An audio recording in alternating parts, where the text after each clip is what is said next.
안녕하세요, 김호준입니다. 최근 개고기 논쟁이 다시 한창입니다.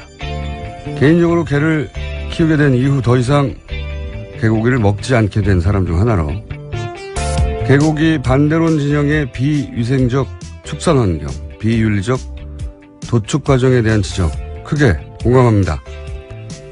그런데 개고기를 육류로 소비하지 않는 사회가 되기를 바라는 사람 중 하나임에도 여전히 동의가 되지 않는 주장들도 있습니다. 예를 들어서 해외에서 야만적이라 비난한다. 개는 특별해서 애초부터 식용이 아니다. 그런가요? 식문화는 그 지역 자연과 환경 하에서 사람이 적응해가면서 오랜 세월 자연스럽게 만들어진 거죠. 더 우월할 것도 더 부끄러울 것도 없는 거 아닙니까? 개는 특별한 동물이 안 된다는 주장을 가만히 따지고 보면 대단히 이기적인 인간 중심의 사고죠. 돼지한테는 물어봤나요? 니네 개보다 덜 귀여운데 인간을 위해서 죽어주는데 불만이 없냐고. 어떤 동물도 인간을 위해 먹히기 위해 태어난 운명 같은 건 없는 거죠. 자연 수명 이전에 인간이 먹겠다고 다른 생명을 죽이는 건 개든 아니든 그 자체로 잔인한 겁니다. 사랑하는 개가 고기가 되는 걸 지켜보기 힘들다는, 그래서 당장 중단시키겠다는 간절함은 100번 이해가 가는데 그런 자신의 사랑이 누군가를 단죄할 근거가 저절로 되는 건 아닙니다. 그래서 특정 식문화를 윤리적 단죄의 대상으로 만들어서 중단시키겠다는 시도를 볼 때마다 저 방식이 과연 옳은가, 그리고 그렇게 해서 해결이 가능하겠는가 묻게 되는 겁니다. 초복의 김호준 생각이었습니다.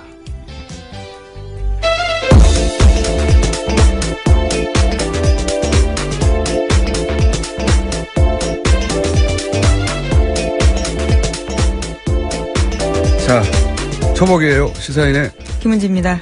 네. 고시당 드십니까? 아니, 먹지 않습니다. 저는 먹었었는데 개를 기르는 후에는 안 먹어요. 예.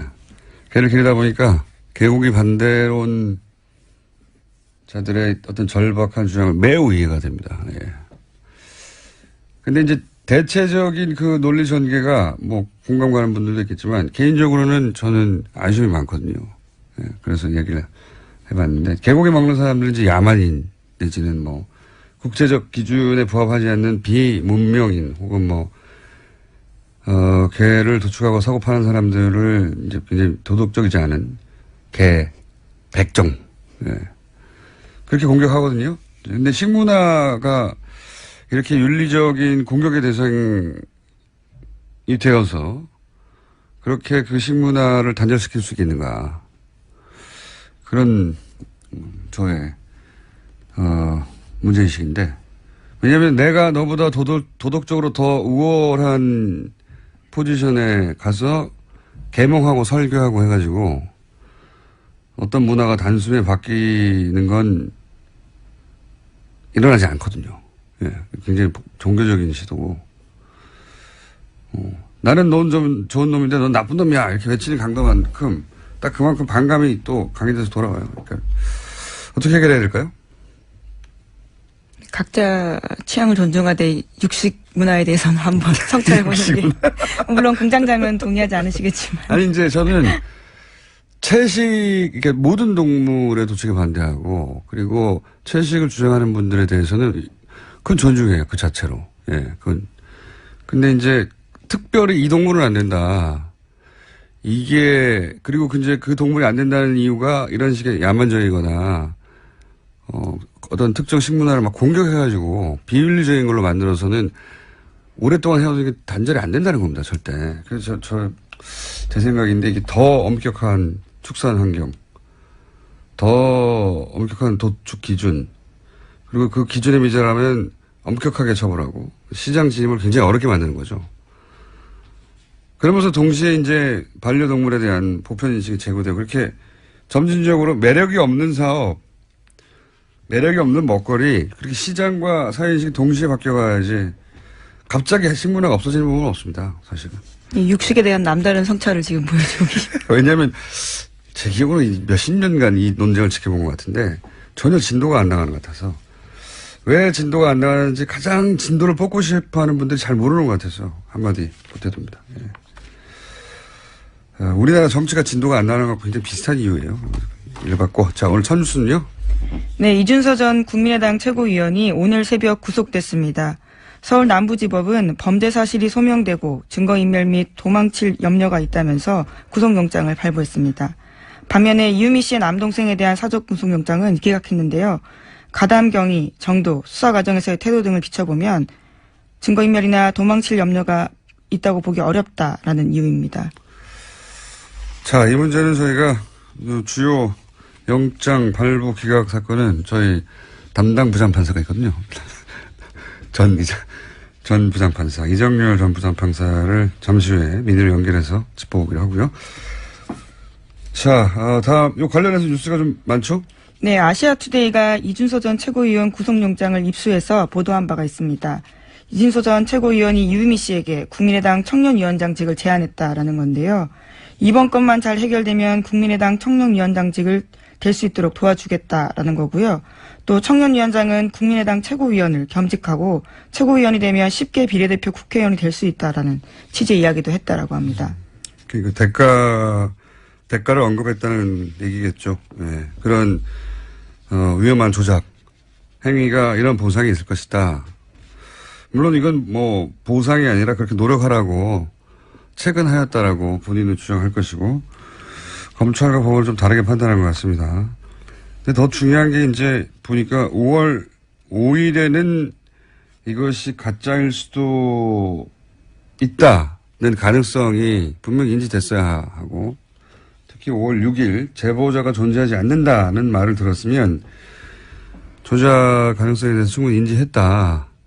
그런데도 조치를 취하지 않았다. 네, 기자회견 2차례 걸쳐서 했는데 특히 두 번째 기자회견 같은 경우에는 이미 허위 사실을 알고도 했다라고 검찰은 판단하고 있습니다. 그런 거죠. 예. 검찰은 그렇게 봤고 뭐 법원도 그게 소명됐다고 본 것 같습니다. 현재까지는 자세한 내용은 제가 판사가 아니기 때문에 판사 경험이 있는 분에게 여쭤보기로 하고. 국민의당은 당혹스럽겠네요. 예. 예, 오늘 새벽에 송금주 수석 대변인이 논평 냈습니다. 구속영장을 발부한 사법부의 판단을 존중한다라면서도요. 영장 범죄 사실이 당 진상조사 결과와는 다른 점이 없다라고 주장했습니다. 이유미 씨 단독 범행이라는 사실관계를 검찰이 인정했다라는 건데요. 또 추미애 더불어민주당 대표의 수사 가이드라인 제시가 검찰에 영향 미치지 않았는지 의구심이 든다라고 주장했습니다. 다른 점이 없는 게 아니라 다른 점이 굉장히 많은 거죠. 예. 당의 조사 결과는 단독으로 조작을 했고 그 사실관계 자체는 맞습니다. 독립적으로는. 근데 그것이 이준서 최고위원의 어떤 압박, 지시 혹은 계획 하에 하부 구조로 들어가는 거죠. 이렇게 되면 종범에 가까운 구조가 되는 셈이 됩니다. 예. 그리고 알고 나서 특히나 이제 그런 조작의 가능성을 어느 정도 인지한 이후에 어떤 조치를 하였는가 하는 문제가 되니까 조작 그 자체는 혼자 했다. 그건 맞는데 분리된 독립된 변수가 아닌 거죠. 예. 네, 점점 수사가 윗선으로 올라갈 가능성이 커졌습니다. 국민의당도 이제 여기에 대해서 어제 의원총회를 열었잖아요. 예. 네, 어제 특별한 결론은 나지 않았었는데 이 자리에서 박주선 국민의당 비상대책위원장이 한 말이 눈길을 끕니다. 허위 주장으로 마치 제보를 제공하고 검찰 수사 레드라인을 설정하는 것은 제2의 이유미, 즉 추미애 제보 조작 사건이라고 이름 짓지 않을 수 없다라면서 추미애 대표를 공격한 겁니다. 박주선 위원장은 이제 계속해서 박주선 위원장뿐만 아니라 사실은 당의 관계자들이 대부분 추미애 대표가 가이드라인을 줬다라고 이제 후임을 짜고 있고, 예. 제2의 이유미 사건, 추유미라는 건 이제 추 대표와 이유미 씨 이름을 합친 걸로 보여요. 그렇죠? 추유미 제보조작 사건이라고. 국민의당 이 사건 프레임을 처음부터 이제 단독범인이 아니냐 이렇게 잡았단 말이죠. 예. 단독범이면 도덕적 책임은 있지만 사법적 책임이 당연히 없는 것이고 그렇게 되면 심지어 그 단독범으로부터 자신들도 당한 일정 정도 피해자다. 이렇게 프레임을 처음부터 짰고 프레임을 벗어나면 정치적 탄압이거나 공작 이렇게 규정했어요. 사실 그게 영리한 프레임이에요. 검찰 수사가 이유미 씨 조작이 단독이라는 게 결론이 나기만 하면 이유미 씨 외에는 모두 다 사법적인, 혹은 정치적인, 어느 정도 사면을 받게 되는 그런 전략. 근데 영리하기도 한데 동시에 그렇게밖에 짤 수 없는 이유도 있었어요. 왜냐하면 당 조직 인사가 조금이라도 관여되면, 연루되면, 당연히 정치적 타격도 크게 받지만, 연루되는 누군가는 이제 공무 단임권, 피선거권, 선거권, 그러니까 임명직도 안 되고 선출직도 안 되고 선거도 못 하고 이 기간 최소 5년. 네, 공직선거법상 유죄 100만 원 이상 되면 그렇죠. 국회의원직 박탈당합니다. 네, 일면 10년까지 거의 정치적 사망 선고에 가까운 그런 사안이라 이 프레임 외에는 짤 수밖에 없었겠죠. 예. 근데 사실은 단독범이 아니냐보다 더 중요한 게 당이 기본적인 검증을 하지 않은 물건을 들고 국민을 상대했다는 거잖아요. 예. 이게 질문은 과연 공당으로 충분한 자격이 있었던가, 제 역할을 했던가, 이게 그 질문 대상이 되는 건데, 이 질문을 스스로 해야 되는 거거든요. 근데 지금 대응은 대부분 외부에 자꾸 책임을 묻는단 말이죠. 그래서 자꾸 제가 이 대응 기조를 짠 리더십의 문제고, 지도부에 책임이 있다 계속 말씀드리는 건데, 왜냐면 그렇게 가지 않을 수도 있었어요. 네. 저는 그렇게 생각이 드는데, 계속 똑같은 대응이 나오고 있습니다. 이 대응으로 이게 돌파가 되는 사건이 아닌 것 같은데. 자, 다음 뉴스는요? 네, 어제 세계일보가 보도한 국정원 문건에 대해서 전해드린 바가 있습니다. 국정원이 어제 그것이 내부 보고서가 맞다라고 인정했습니다. 또 국정원은 적폐청산 TF를 가동해서 과거 국정원의 정치 개입 의혹 사건 13가지를 조사하겠다고 밝혔습니다. 거기에는 대선 댓글 사건, 서울시 공무원 간첩 증거 조작 사건, 남북 정상회담 회의록 공개, 세월호 참사 개입 의혹, 최동욱 전 검찰총장 찍어내기 등이 있습니다. 의혹 등이 있습니다. 알겠습니다. 여러 가지 사건들 의혹이 많이 있고 여기 이 보고서 또 당시 이명박 전 대통령의 보고도 됐다는 진술도 나왔죠. 네. 네, 세계일보가 보도했는데요. 검찰은 2012년 8월 달에 해당 청와대 행정관의 진술을 확보했다라고 합니다. 자, 생각해보면 국정원 댓글 수사하던 팀이 있었죠. 지금 뭐 팀장으로 한 네, 서울중앙지검장으로 서울지검장이요. 윤석열 팀장. 그리고 당시 서동호 검찰총장 이 사건 수사하다가 이제 공중분해됐죠. 예. 근데 이 댓글을 수사하던 수사팀은 정작 이런 문건이 검찰 내에 존재했음에도 불구하고 몰랐어요. 이 사람들에게 검찰이 당연히 제공했을 것 같은데 검찰 내부의 일이라 이 팀이 정말로 고립된 채 움직였다는 거죠. 예. 네, 700건이나 이상이 있었다고 하는데 문건이 전혀 몰랐다라고 합니다. 검찰이 이 문서를 이미 갖고 있었다는 겁니다. 그 당시에도. 그런데 관련 사건을 수사하는 수사팀에도 제공해 주지 않았다는 거죠. 예. 그래서 그 팀은 이제 공중분해가 됐고. 다음 뉴스는요? 네, 이러한 사실이 알려지자 이명박 전 대통령 쪽에서는 다 끝난 일인데 끄집어내는 의도가 뭐냐라는 발언을 하고 있다고 합니다. 그렇게 얘기해야 되겠죠. 예. 다 끝났는지 아닌지는 이제 두고 보면 알겠고요. 예. 다 끝나지 않은 것 같아요. 이제 시작인 것 같습니다. 예. 다시. 뉴스 공장이 할 일이 많아질 것 같다는 불길한 예감이. 자, 다음 뉴스는요? 네, 어제 감사원은 면세점 사업자 선정 과정에 비리가 있었다라고 발표했습니다. 지난 2015년 7월 관세청 관련된 내용인데요. 심사 과정에서 점수를 조작해서 롯데를 일불로 뺐다라는 겁니다. 네. 최순실의 향기가, 예.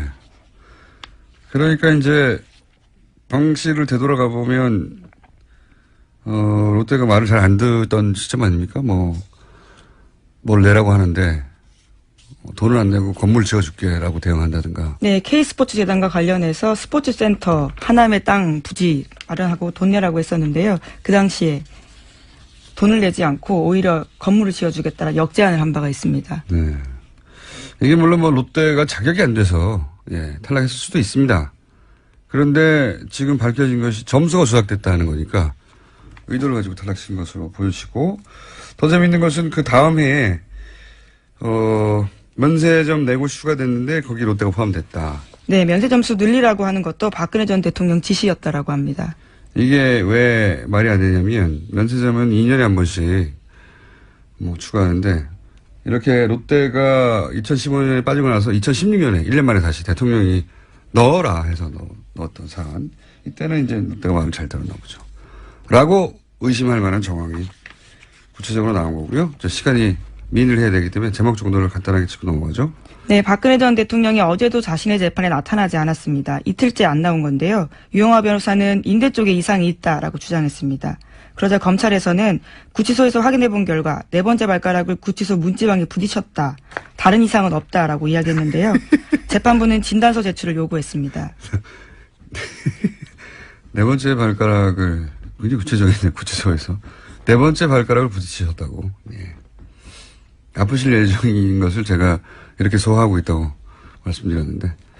참, 그리고 면세점을 그렇게 심사하는 것은 관세청이 하는 것이고, 저희가 한 달 전쯤에 관세청장 인사 개입 문제 얘기했었고, 충성사항 얘기했었잖아요. 네, 최순실 인사였다라는 거죠. 왜 선호목. 예. 관세청장에 관심이 많았을까? 연결되는 뉴스였습니다.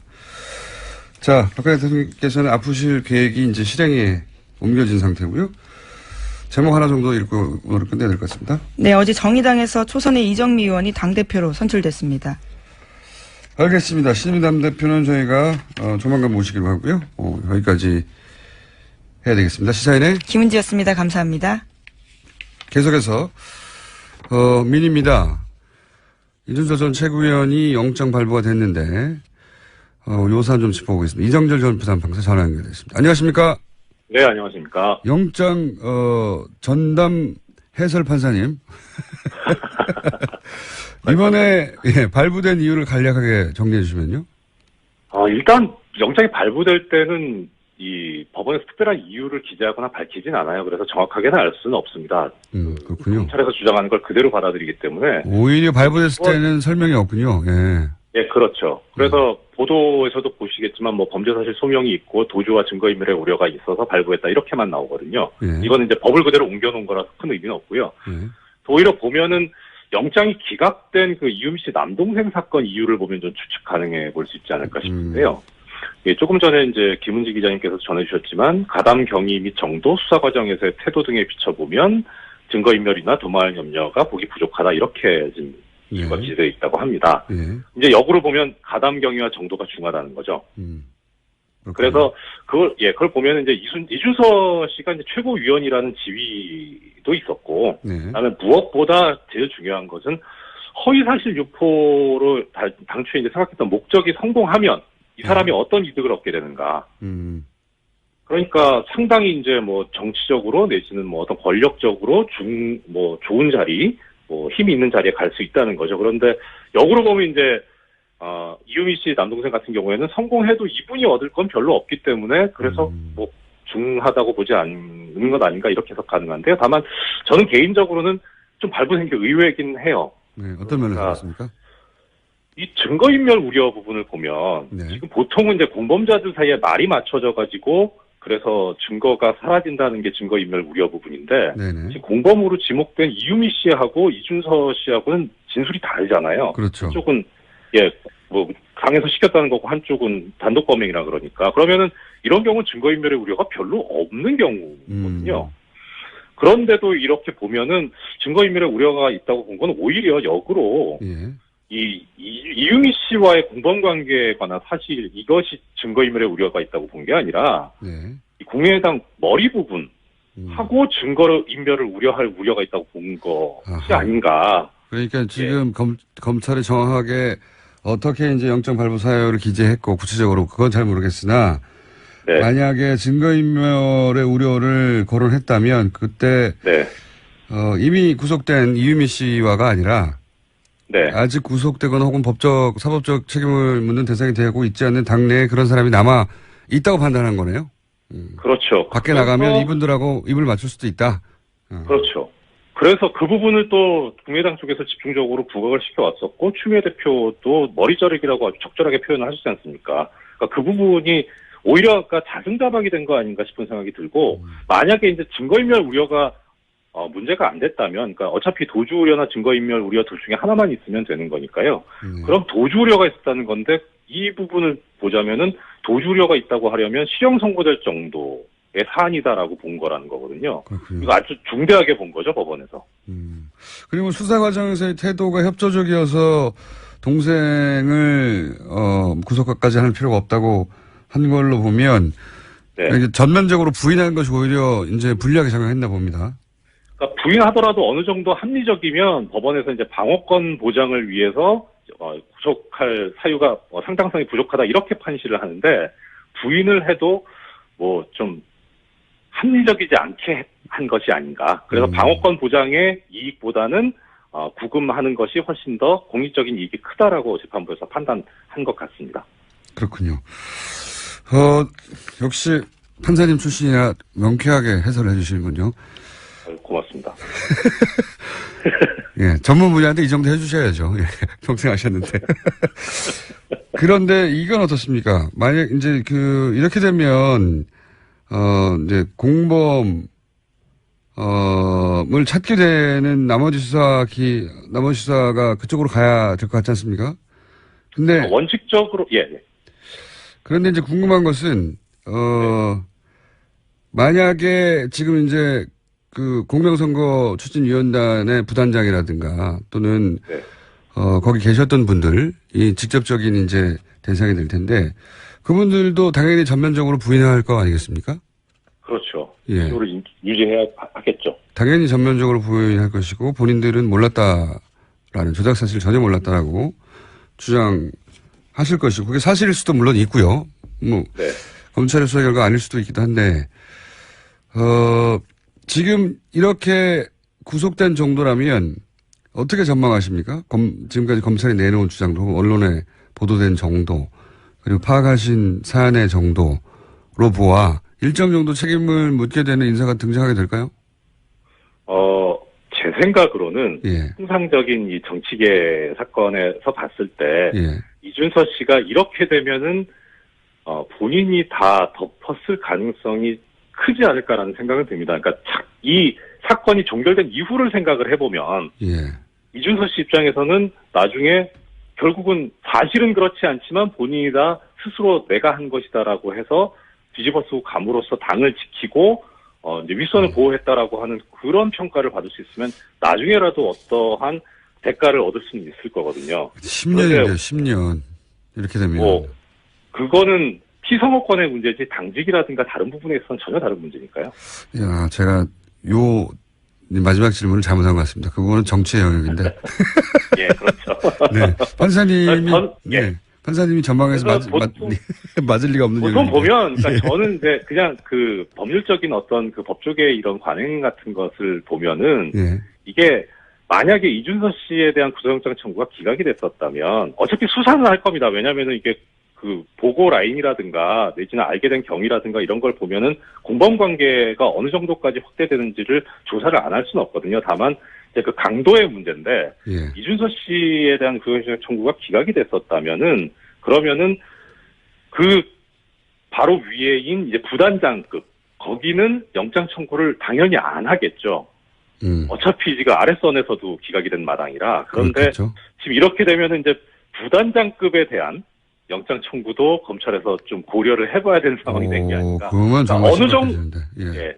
그러니까 어느 정도 이제 법원에서, 그러니까 검찰 입장에선 정권 초기이기 때문에 어떻든 간에 지금 이제 나름대로 판단을 하든 어떻든 정권의 향배 어떤 생각을 의중을 염두에 두지 않을 수가 없는데 그래서 영장 청구도 하긴 해야 될 거거든요. 그런데 어느 선까지 할 것이냐에 대해서는 눈치를 볼 수밖에 없는 상황인데 그걸 빠져나갈 수 있는 그런 길이 법원에서 영장을 기각을 해줘야 되거든요. 그러니까 이 정도까지 이렇게. 그래서 법원에서 영장이 기각이 됐으니까 우리는 더 이상은 이제 영장 청구를 안 하겠다라고 하는 명분이 생겨버리는데 이준서 씨가 지금 영장이 기각이 됐으면 여기서 그냥 끝이었는데 발부돼 버리는 바람에 그 윗선까지도 검찰에서 고려를 해야 되는 상황이 돼버린 거죠.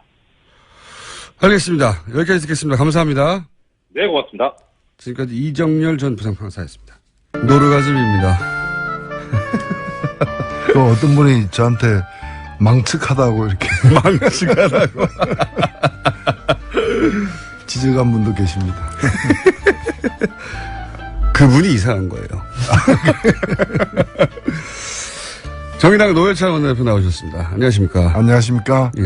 여기서 무슨 말만 하시면 빵빵 터져가지고 그날 방송이 하루 종일 언론에서 여기저기서 나오고, 예, 밤 뉴스까지 다 나옵니다. 오늘은 좀 준비되셨습니까? 뭐, 그럴 때도 있고 안 그럴 때도 있어야죠. 뭐 매일 비가 오면 장마죠, 그게. 그런데 이제 그 신도 나지만 부담도 되잖아요. 그래서 저는 뭐 그 부담 없이 나오려고. 네. 이렇게, 매일 그렇게 비가 오면 안 된다. 정신 수양을 하고 나오십니다. 부담을 갖지 말아야 돼. 그런데 이제 사건이 너무 재밌는 사건 혹은 임팩트 있는 사건이 많다 보니까 저절로 터지는 거죠. 계획을 꼭 안 하셔도. 그렇죠. 네. 제가 문제가 아니라 세상이 문제죠. 자, 오늘 첫 번째 사안은 결국은 이제 구속영장이 발부됐습니다. 이전수 예. 양상이 좀 달라졌습니다. 이제. 예, 최고였기 때문에 당은 책임이 없다라고 이제 자를 수가 있었는데 어느 정도 이 불가능해진 상황이 됐었습니다. 자기가 판 함정에 자기가 빠진 꼴이다 저는 그렇게 생각됩니다. 저부터 제가 여러 차례 지적했지만은 이게 단독이냐 합작이냐가 그렇게 중요한 게 아니었거든요. 네. 그 핵심은. 네. 뭐 그것도 중요하죠. 그러나 더 큰 문제는 당의 이름으로다가 그 제대로 검열도 하지 않고 발표를 했던 것인데 입이 10개라도 할 말 없다라고 바짝 엎드려서 사과를 갖다 더 크게 했어야 됩니다. 그리고 지금의 대표가 아니라 당시의 대표들. 후보를 포함해서 이걸 책임져야 될 분들이 나서가지고 이건 뭐 변명할 수가 없는 그 큰 잘못이다라고 오히려 저를 죽여주십시오 이렇게 목을 내놔야 될 판에 오히려 제가 문제래요 뭐 이런 식으로 하죠. 한 명 제일 힘없는 사람 한 명에게 모든 걸 마치 뒤집어 씌우듯이 이렇게 갔기 때문에 문제가 이렇게 커졌거든요. 그래서 저는 이렇게 표현하셨죠. 지난주에는 냉면집 주인이 대장균에게 우리도 대장균에서 속았다고 표현하셔가지고 전국적으로 빵 터졌고요. 하루 종일 빵 터졌습니다. 그 이야기로.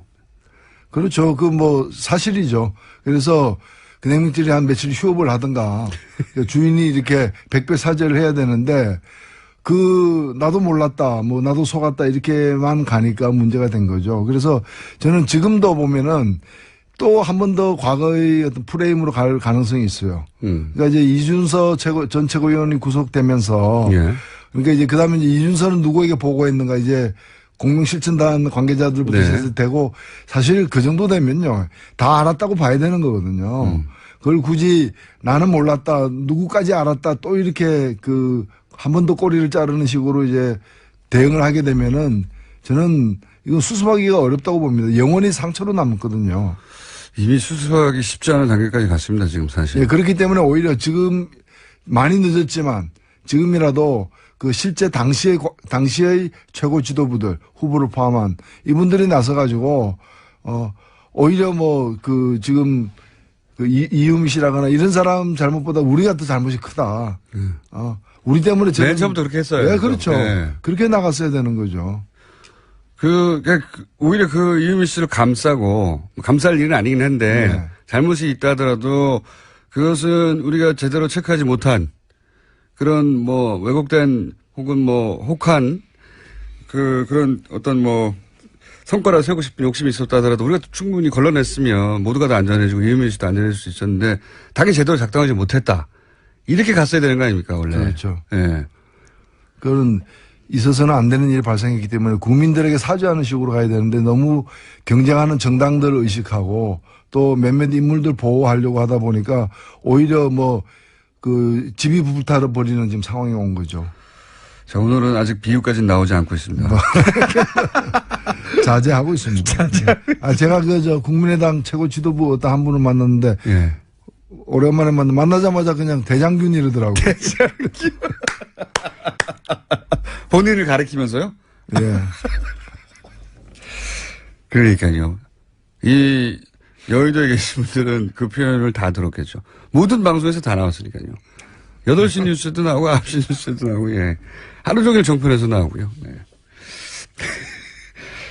이건 어떻게 보십니까? 추미애 대표가 그 시점 직전에 그러니까 검찰의 영장 청구 직전에 이건 미필적 고의라고 봐야 되는 거 아니냐. 근데 미필적 고의라고 하는 본인이 판사니까 그런 법률 용어를 쓰기도 했겠지만 검찰에 적용할 수 있는 게 그런 혐의이다 보니 이거 지시한 거다, 가이드라인을 제시했다. 지금도 사실 그렇게 얘기하고 있어요. 네. 아직까지는 국민의당의 영장 발부 이후의 논평 초반부를 보면, 새벽에 나온 걸 보면 아직도 추미애 대표의 가이드라인을 따른 것이다. 근데 그 추미애 대표의 발언을 국민당 입장에서는 좀 아픈 발언이고 이렇게 이렇게 환영할 발언은 아니겠죠. 당연히 그렇겠죠. 예, 그러나 그걸 검찰에게 가이드라인을 제시한 거다라고 얘기한다면 그러면 이유미 단독 범인이라고 주장한 자신들의 입장도 또 다른 가이드라인을 제시한 거죠. 맞습니다. 예. 네. 그래서 누구나 다 그런 가이드라인 제시한 게 되기 때문에 자기 의견만 말하기만 하면 예. 그리고 무엇보다 저는 좀 더 이 문제가 되는 거는 뭔가 하면은 그 특검하자는 주장이 있잖아요. 예. 아니 그러면 이 사태가 이유미 건이 없었으면은 재수사를 하자는 얘기를 안 했을 거 아니에요. 지역 비리 의혹이 있는지 없는지를. 예. 근데 이게 발생하니까 그걸 덮으려고 물타기 하려고 한 거잖아요. 누가 봐도 그렇게 보이는데. 그러니까요. 그 주장을 뻔뻔스럽게 계속 한다는 것 자체가 저는 그 정치가 삼류를 벗어나지 못하는 그 스스로 자인하는 꼴이라고 이렇게 봅니다. 국민의당의 최근에 대응 자체가 워낙 이제 코너에 몰려서도 그렇겠지만 우리의 잘못이 뭐 3이 있다면 그것을 부풀리거나 혹은 악의적으로 더 퍼뜨리거나 또는 그렇게 만들어낸 바깥에 누군가가 있다. 7이. 이 방식으로 계속 대응하고 있단 말이죠. 이현주 의원도 그 발언을 사과를 하지만 이게 사실은 사적 대화에 불과했는데 SBS를 규탄한다. 꼭 이렇게 뒤에 큰 토가 달려요. 이 대응 방식 계속 근데 그게 반복되는데. 상식적으로 국민의 눈으로 납득이 되면 괜찮은데 전혀 납득될 수 없는 거죠. 예를 들면은 조금 전에도 이제 그 특검하자는 주장은 말이죠. 너 소매치기가 이제 돈을 훔쳤어. 네. 그 소매치기를 이제 잡아가지고 이 사람이 제 돈을 훔쳤어요. 이러니까 소매치기 하는 말이 그 돈은 어디서 났는지 조사해 봅시다. 뭐 이런 거잖아. 그 돈은 정당하게 번 돈인지. 그 지갑에 있는 당신의 그 돈은. 아니, 자기가 소매치기 했으면 그걸로 벌 받아야지. 당신 돈은 정당하게 번 돈인지 그것도 함께 조사합시다. 특검을 합시다. 그것도 특검으로. 그렇지. 경찰서는 안 되겠는데. 안 되지. 이거 특검에 가야 될 건입니다. 뭐 이렇게 얘기하는 거고. 특검에 안 가려면 둘 다 그냥 풀어주세요. 그러니까. 그런 거지. 이게 되게 순간적으로 나오죠, 이게. 안철수, 이런 와중에 아주 재밌는 해프닝이지만, 안철수 전 대표가 속초 맛집에서 발견되는 바람에, 이게 또 크게 화제가 됐습니다. 요즘은 정말 숨을 수가 없어요. 그렇죠. 그럼 그거야 그게 타달 지역경제 활성화. 지역경제 활성화. 지방경제 활성화를 위해서 노력하고 있는 거죠. 저도 탓할 생각은 없죠. 그렇다고 집 안에서 가만히 있어야 됩니까? 근데 재밌는 것은, 안철수 전 대표는 누구도 어딘지 모르는 것처럼 이야기가 되어 왔는데 그냥 일반인들이 손쉽게 이렇게 밥집에서 발견했다는 게 전 재밌습니다. 그렇죠. 식사를 하셔야 되니까. 예. IT의 문제죠. IT의 문제죠. 이거 어떻게 보십니까? 저는 이제 검찰에 이제 이준서 전 최고위원을 이제 구속을 했기 때문에 이제 마지막 타이밍이라고 생각 들어요.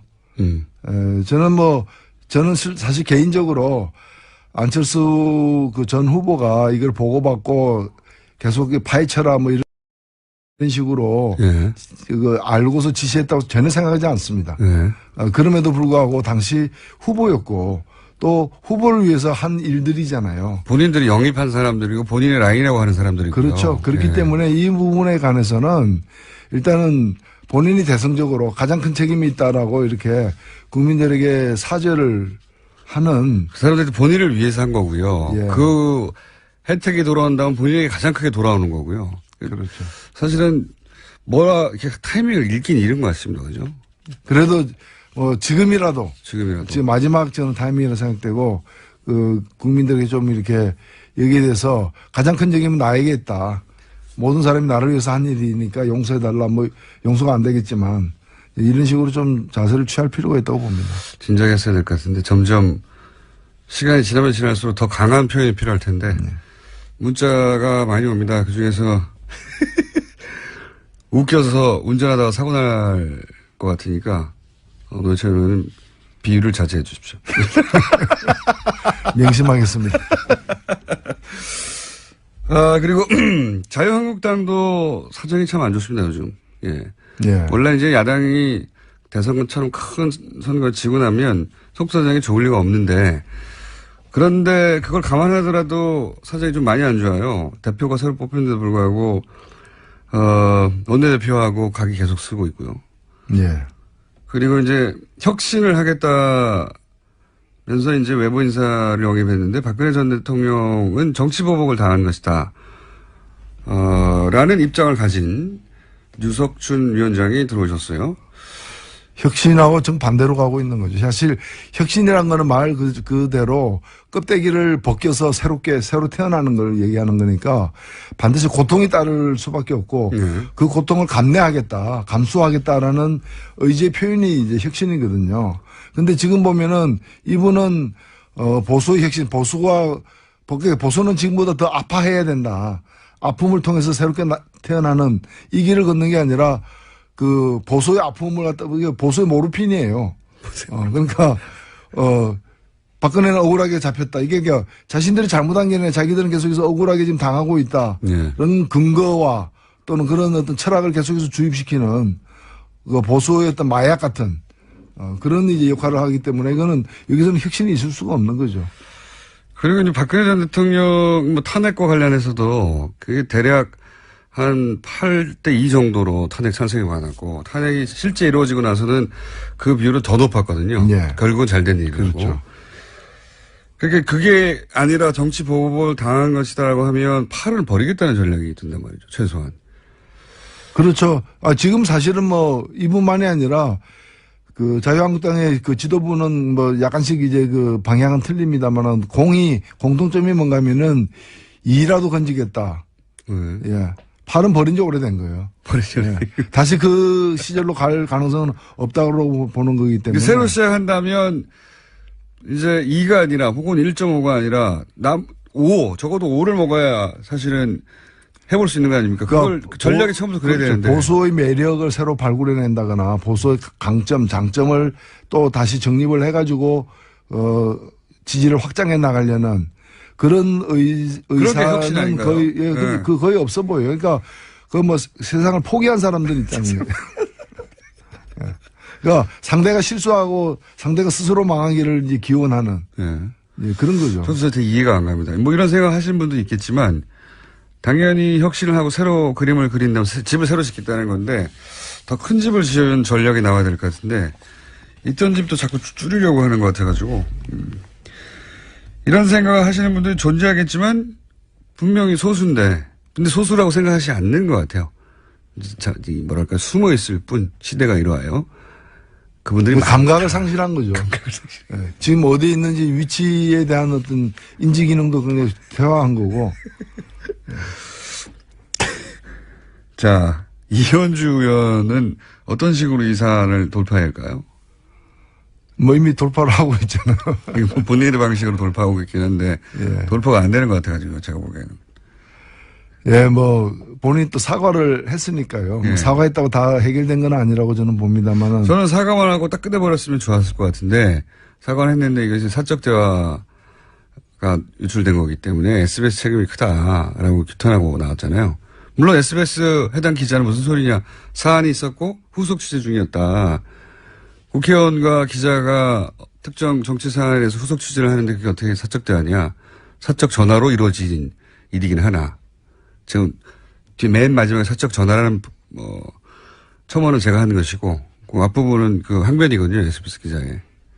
그래서 거기서 뭐 공과 사를 구분하는 것도 저는 어색하고요. 어색하고 도둑질하다가 들켰으면 들켰지. 사적으로 야간 작업하는데 왜 문제냐. 뭐 그게 개인이 했다고 해서 다 사적인가요? 국회의원은 잠잘 때도 공인인데. 그렇잖아요. 목욕탕 가도 공인이에요. 목욕탕 가도 공인. 국회의원이 목욕탕 가면 국회의원이기 때문에 더 쳐다보겠습니다. 겪지 않으셨나요? 그런 일은? 예, 탕 안에 있는데 어떤 분이 전 누굽니다. 이래가지고, 벌떡 일어나가지고 악수를 청해가지고 참 곤란했던 적도 있긴 있죠, 뭐. 예. 근데 저는 이 문제는요, 사실은 한 개인의 어떤 일탈이나 실수라기보다는 이 노동에 대해서, 노동의 가치에 대해서, 또 직업에 대해서, 또 그런 어떤 여성, 남성 뭐 이런 어떤 성적 역할에 관해서 이번 발언과 같은 그런 편견을 또 잘못된 생각을 갖고 있는 국회의원이 더 많은 게 아닌가. 한 명이 아닐 거다. 저는 한 100명은 된다고 봐요. 3분의 1은 되는, 그게 우리 정치가 불신받는 가장 큰 이유라고 생각됩니다. 거기서 이제 정의당이 빛나는 것이고요. 예. 정의당 광고 한번 나갔습니다, 지금 방금. 지금 이제 임시국회도 계속 공전 중인데, 요 상황은 어떻게 보십니까? 어떻게 돌파해야 됩니까? 글쎄, 저는 뭐 이럴 때일수록 좀 원칙적으로 가야 되는 게 아닌가 싶고요. 왜냐하면 지금 이제 기본적으로는 국회 구성의 그 지형, 예. 주어진 지형 때문에 여수야대이기 때문에 발생하는 문제인 측면이 큰데, 이거는 뭐 다음 선거 때까지는 크게 안 변할 수 있는. 그렇죠. 3년이 예. 뭐 정치권의 이합 집산이 발생한다면 모르되 현재 정당 체제가 유지되는 크게 안 변할 것인데, 따라서 이번에 고비를 갖다가 어떤 변칙을 써가지고 한번 넘긴다 하더라도 똑같은 고비가 계속해서 더 크게 닥칠 거예요. 계속 그렇겠죠. 그러면 그때마다 이런 식으로 대응할 거냐. 뭐 그런 점에서 오히려 결국 심판은 국민이 내리는 것이고 원칙대로 가야 되는 게 아닌가. 국회의 동의를 반드시 얻어야 되는 인사 문제와 관련해 가지고는 저는 동의를 얻도록 최대한 노력을 해야 된다고 보고, 국회의 어떤 검열은 거치되 국무위원처럼, 예. 장관 청문회처럼 검열은 거치되 결국에는 이제 인사권자가 이제 그 책임을 지고서 인사를 해야 되는, 예. 거는 소신대로 저는 해야 된다고 보고요. 그래서 저는 이번에 국방부 장관이나 노동부 장관 같은 경우에 정의당은, 예. 다소 부정적인 견해를 냈어요. 예. 특히 노동부 장관에는 매우 부정적인 견해를 냈고요. 예. 근데 저희들 입장은 뭔가 하면 그런 걸 갖다가 심사보고서에 반영하자는 거예요. 예. 어차피 국회가 할 일은 심사보고서에다가 그 자기 견해를 갖다가 표시하는 거니까. 예. 근데 심사보고서도 채택하지 않는 거는 제가 볼 때는 뭐 전면적인 보이콧 공부 안 했다고 저 시험 안 보는 거하고 똑같은 거거든요. 그래서 심사보고서에다가 이 사람은 안 되겠다, 이 사람은 이게 문제다, 이 사람은 이게 더 소명이 필요하다, 이런 걸 적시해가지고 대통령에게 보내는 거고, 예. 대통령은 그걸 보고 그다음부터 정치적 책임을 지는 거죠. 그렇죠. 어떤, 예. 선택을 하든 정치적 책임을 대통령이 지는 거거든요. 예. 그렇게 해서 그게 야당의 전 도리라고 보는데, 지금 야당들은 뭔가면은 우리가 이렇게 상처받고 지금 집도 무너지고 폭격당해가지고 이제 불우한 처지에 놓여 있으니까 당신도 상처를 좀 받아라. 장관 뭐 10명 중에 3명은 당신 뜻대로 안 되는 그런 이제 좀 스타일 구기는 걸 당신도 당해라. 그러니까 혼자 잘 나가면 되냐 이거죠. 그렇죠. 네. 바로 나는 불우이웃인데 당신은 왜 멀쩡한 양복 입고 이렇게 구김살 하나 없이 이렇게 서 있느냐. 하나 없이. 좀 넘어지고 흙도 묻혀라 이제 이 얘기죠. 그러니까요. 근데 저는 그 요구에 그걸 온몸에 바로 껴안으려고 하는 거죠. 예. 그걸 갖다가 뭐 야당하고 타협 없이 그냥 독조하는 이미지가 아니라 당당하게 이해를 구할 건 구하고 선택할 건 선택하고 책임질 건 책임지는 식으로 가는 게, 그래서 최종적으로는 국민이 판단하게 하는 게 맞다고 봅니다. 국민이 판단하게 하려고 해도 보고서가 뭐가 와야지 그 다음에 결정이 될 텐데. 근데 심사보고서는 뭐 없어도 할 수 있죠. 없어도 할 수 있죠. 예. 그거는 기일 내에 안 낸 쪽이 문제가 되는 거죠. 그러니까 지금 뭐 야당, 정의당을 제외한다고 할게요. 그러면 정의당을 제외하고 야당의 기본 전략은 어쨌든 절대적 반대에도 불구하고 독재적으로 그 여당이 표현에 하면 사안들을 인기 좀 좋다고 해서 막 밀어붙인다. 이런 이미지를 만들어내기 위해서 참 노력하고 있는 거죠. 예. 그게 성공적일지는 잘 모르겠습니다만은 하여튼 전략은 그러한 걸로 보여집니다. 자, 한 가지만 더 여쭤보겠습니다. 2분밖에 안 남았기 때문에. 세계일보가 국정원 개입 문건, 예, 많이, 내놨어요. 이명박 대통령도 이제 여기에 대해서 왜 다 끝난 사건을 지금 끄집어내느냐 이런 얘기도 나오고 있고, 이거 어떻게 전망하십니까? 역사의 끝이 없죠. 그건 아니 우리가 저 과거의 친일 문제, 친일 과거사 청산 문제, 그 70년, 80년 전 일도 다 들춰내 가지고 그렇죠. 단죄를 하지 않습니까? 이거는 뭐 가장 최근의 일이죠. 네. 그리고 뭐 아는 사람들이 기억하고 있는 일이고, 저는 국정원이 지금 잘 하고 있다고 봐요. 국정원이 정말 크게 이렇게 요란스럽지 않게 자기 할 일을 갖다가 이렇게 공론화 시켜가지고 그 내에서도 논의를 통해 가지고 무엇이 조사돼야 되는가에 대해서 내부적 공감대를 갖다 구축하면서 일단은 그 아젠다를 갖다 설정을 하고 그걸 이제 나름대로 계획을 가지고 추진하는, 그리고 저는 어찌 보면 국정원에게 주어진 마지막 기회다라고도 보여집니다. 국정원이 타의에 의해서, 외부의 칼에 의해서가 아니라 스스로의 노력에 의해서 이런 어찌 보면 국가의 위해를 가했던 일들 아닙니까? 그렇죠. 예. 맞습니다. 이제 그 일들을 갖다가 스스로 이렇게 참여의 심정으로다가 해내는, 저는 이런 일들이 국정원만이 아니라 검찰도 해야 돼요, 사실은. 법무부 검찰도 스스로 해야 되고, 특히 대법원도 스스로 해야 될 일들이에요. 법원, 예. 법원은 정말 누구도 건들지 않는 영역이거든요. 최근에 들어서는. 정치권도 꼭 사법부의 판단은 존중한다고 표현해버려요. 최종적인 판단이. 근데 법원도 어느 정도 견제나 비판이나 혹은 뭐 기록이나 관심이 필요한 것 같다는 생각을 최근에 많이 합니다. 그렇죠. 모든 이 정치적 비리의 최종 결제하는 시스템에는 법원이 들어가 있는 거죠. 법원의 결제 없이 마무리되지는 않으니까요. 알겠습니다. 오늘 여기까지 하겠습니다. 지금까지 비유의 달인 정의당의 노회찬 원내대표였습니다. 감사합니다. 네, 감사합니다. 다음 주에 뵙겠습니다. 목요일인데 수요일로 옮겼습니다. 왜냐하면 두 분이 출장이 많았습니다. 네. 쓸데없이. 더불어민주당의 안민석 의원님 나오셨습니다. 안녕하십니까? 네. 수도권 내리사선 안민석 의원입니다. 이거 초반에 걸로 돌아가셨네요. 네. 초심을 다시 다져야죠. 알겠습니다. 자유한국당의 김성태 의원님 나오셨습니다. 예, 김성태입니다. 김성태 의원님도 앞에 네. 좀 저처럼 일주일 동안 고민을 하셔서 좀 성의 있게 방송에 준비를 해주시면 어떨까요? 사람이 많이 모자라고 부족해서 제가 내세울 만한 게 없습니다. 요즘 김성태 의원은 좀 불리하면은 겸손 모드로서 저는 앞으로 이렇게 하시면 될 것 같아요. 자유한국당의 사실상 김성태 의원입니다. 저희가 세보면요 40분 50분 이상 하시거든요. 잘 모르시죠? 네. 네. 사실상. 다만 김용표 선생도 있고요. 바른정당에 보면. 그리고 자유한국당에는 사실상 김성태 의원이 계십니다. 네.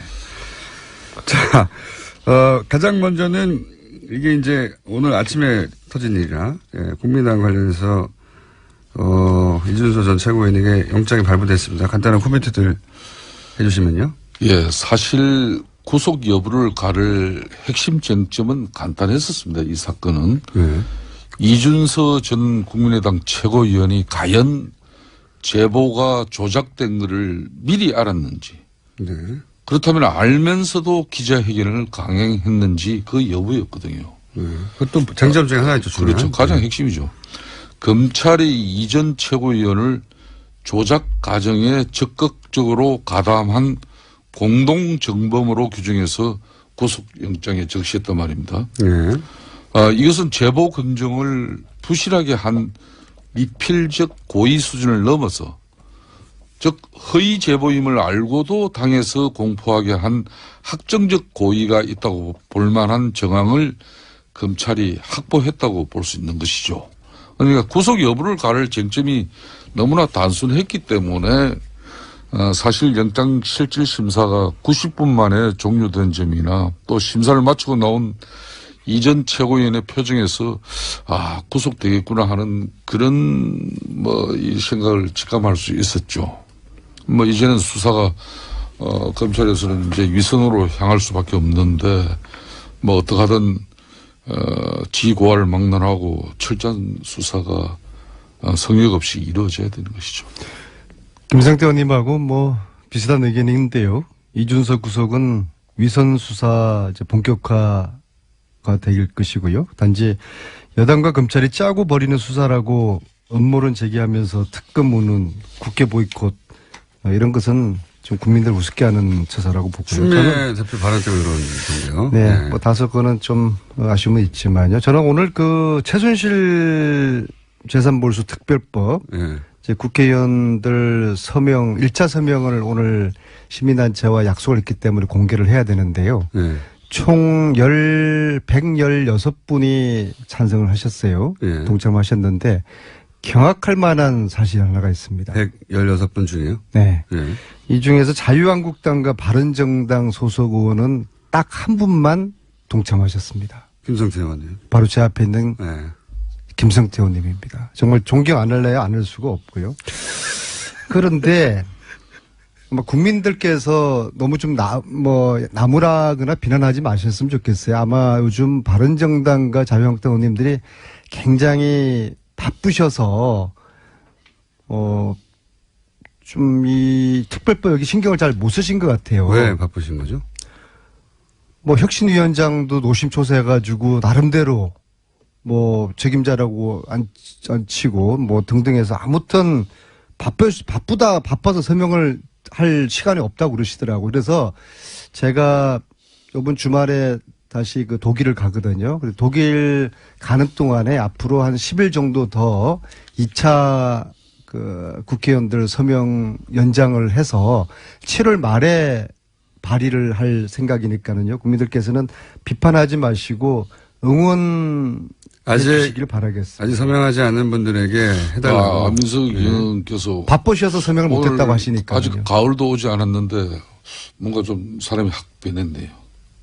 나는 오늘 또 거의 동참하지 않은 의원들 또 물고 늘어져 가지고 이 최순실 재산을 국가로 환수하는 것은 시대적 소명이다. 이렇게 좀 거품을 무실 줄 알았는데 아주 아니, 여당의 생명은 품격과 넉넉함이지 않겠습니까? 그렇게 하세요. 그렇게 하시고 바빠서 제가 몇몇 친한 이쪽에 자유한국당 의원들하고 바른정당 의원들하고 몇 분 오늘 아침에 전화를 해보니까 바빠서 못했다고도 그러시더라고요. 그래서 바빠서 못했다고 하셨으니까 제가 충분하게 안 바쁠 때가 잘 없는데 좀 이제 이런 게 있잖아요. 오늘도 뉴스를 통해서 다 알려지고 있습니다만은 간세청에서 지난 2015년도에 두 차례에 걸친 5월달, 11월달 면세점 선정 과정에서 롯데가 한마디로 선정 심사 점수를 갖다 조작해서 롯데를 선정 롯데 탈락하고 하나가 되고 또 누가 됐다 그랬죠, 그죠?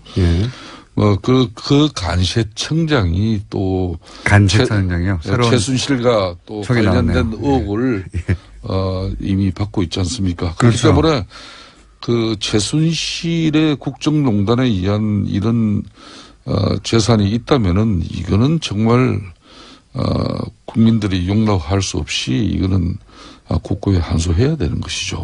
이런 근데 국가적 분행을 이렇게 초래한 장본인의 재산을 그대로 어떻게 온전하게 유지할 수 있도록 합니까? 고민이 한 가지가 있어요. 시민단체에서는 오늘 1차 명단을 공개를 하라는 거예요. 116명 명단이요? 네. 어떻게 했으면 좋겠습니까? 다 읽기는 힘듭니다. 어디 개인 블로그에 올리시죠. 그러니까. 개인 블로그든 페북이든. 그렇게 하는 건 맞지 않다고 봐요. 어떨도사는 어떻게 생각하세요? 또 이게 법안 참여 여부마저도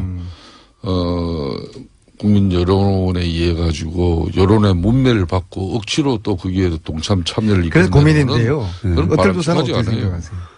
아니 어떤 특정 법안을 찬성하지 않는 국회의원으로서 고유 권한이고 대한민국 국회의원은 한 사람 한 사람이 헌법기관이에요. 좀 이야기할 안민석 의원 저 특별법에 본인이 판단이 서지 않으면 안 하는 거예요. 그걸 가지고 탓할 필요는 없어요. 저는 지금 어틀도사께 제가 정중하게 고민이 돼서 여쭙으니까. 일반 국민의 입장에서는 특정 정치인이 특정 법안을 찬성하는지 반대하는지 알고 싶죠. 그럼 공개할까요? 그래서는 당연히 일반 국민들은 공개하기를 원하는데 국회의원들은 이제 내가 특정한 법안에 찬성하고 반대하는 걸 밝히고 싶지 않은 부분도 있을 수 있죠. 그래서 어떻게 하라고요? 공개하라고요. 저는 그렇게 생각하는데. 고민돼. 김성태 의원님은 이제 공개 반대. 우리 어떨도사는 공개 반대하는 이유는 이해가 가는데 이해가. 저는 개인적으로 저 법안이 꼭 승안이 되기를 바라는 사람 중에 한 사람인데 혹시 공개해서 오히려 더 그러기 위해서는 저게 여차 잘못해서 정쟁으로 흐르고 또 정치적인 의도가 있게 이렇게 비춰지면은 될 법도 안 된단 말이에요. 그래서 순수한 심기를 불편하게 만들지 말라고 하는 전략적으로 접근하라고 하는 이제 조언이신 것 같아요. 근데 이제 국회의원들이 문제가 국회의원들을 보면서 서로가 정치하는 거예요. 우리는 역사와 국민들을 향해서 정치를 해야 되는데 아무튼 제가 고민하겠습니다. 여당 의원으로서의 어떤 품격과 넉넉함을 유지하려고. 제가 보기에는 안민석 의원께서 오늘 아침에 지난번 문재인 잠을 많이 주무신 것 같아요. 미국 순방 이렇게 동행하고 난 이후에 확실히 달라졌어요. 저의 인생은 전용기 타기 전과 후로 나눠질 것 같습니다. 그러니까 진작에 전용기 하나 일찍 좀 태웠으면 안민석 의원의 인생도 또 정치관도 전용기 타 보셨어요? 못 탔습니다. 못 탔습니다. 국회의원 중에는 예. 299명 국회의원 중에는 전용기를 타본 의원과 타보지 않은 의원으로 나눕니다. 제가 딱 이 한 말씀만 드리겠습니다. 대통령 전용기 탄 국회의원 치고 잘된 국회의원 별로 없습니다. 그런데 안민석 의원은 그럴 사람이 아니라고 저는 보고 있습니다. 전용기 번호가 공군 1호인 줄 아시죠? 전용기 번호가 몇 번인지 아세요? 3번인가 그럴걸요. 아닙니다. 30번인가? 저렇게 띄엄띄엄 세상을 아시니까 11,1호예요. 비행기에 붙어 있는 남바가 왜 많이 11,1호예요. 왜 많이? 저도 그냥 1호일 줄 알았는데 11,1호더라고요. 10001. 그러니까 왜 그러냐고요. 그건 제가 다시 한번 이유도 모르시면서 말씀드리겠습니다. 강조를 하시면 어떻게 합니까?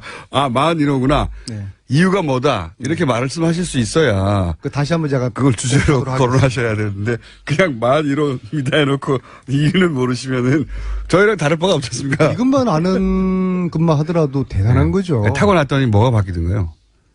아니 뭐 제가 세상을 바라보는 그러니까요. 세상의 색깔이 바뀌고요. 왜 바뀌냐 이거죠. 그리고 제 왜? 스스로가 예. 전혀까지 이제 탔는데. 예. 정말 이 진정한 정치인의 그 반열 또 이제 더 이상 주류가 아니다. 제가 입으로는 항상 비주류라고 하지만 정말 몸은 주류의 핵심에 지금 가 있구나. 그래서 역사와 국민들에게 무거운 책임감 느끼면서 말 한마디 한마디 진중하게 여당원으로서 책임감 있는 정치를 해야 되겠다. 그리고 국회의원들 바라보고 정치 절대로 안 하겠다. 국민들을 향해서 정치하겠다. 그러면은 공개하셔야 되죠. 국회의원들 개개인은 불편할 수도 있습니다. 저걸 압박하는 거구나. 그래서 이제 김성태 의원님이 우려하시는 거죠. 오늘 아마 뉴스 공작 끝나면 지금 한번 댓글도 올라오잖아요. 그래서 제가 한번 쭉 여론을 일반 국민들 입장에서 알고 싶어요. 당연히. 그러니까 촛불민심과 최순실 국정농단의 가장 큰 수혜자는 역시 문재인 대통령입니다. 그 수혜가 발생할 수 있게끔 가장 큰 1등 공신의 역할을 한 사람이 안민석 의원이고 저 안민석 의원은 지금 대통령 전용기에서 호사를 누리는 그런 안민석 의원이 아니라 이 권력은 언제든지 독선으로 흐를 수밖에 없습니다. 그 독선을 가장 견제하고 또 직원을 아끼지 않아야 될 의원이 안민석 의원이에요. 세상에 역사적으로 이 독선 권력의 짜고 들어오신 80%의 지지를 준 그런 사례가 있었습니까? 그러니까 지금 대통령 한 명 바뀌었을 뿐인데 국민들은 많은 변화를 체감하고 있지 않습니까? 그렇지만은 유독 인사 문제에 관해서만은 왜 과거 정권과 똑같은 그런 행보를 이렇게 하시는지 그건 납득이 안 돼요. 박근혜 정부가 왜 몰락했었습니까? 바로 권력의 독선 때문이에요.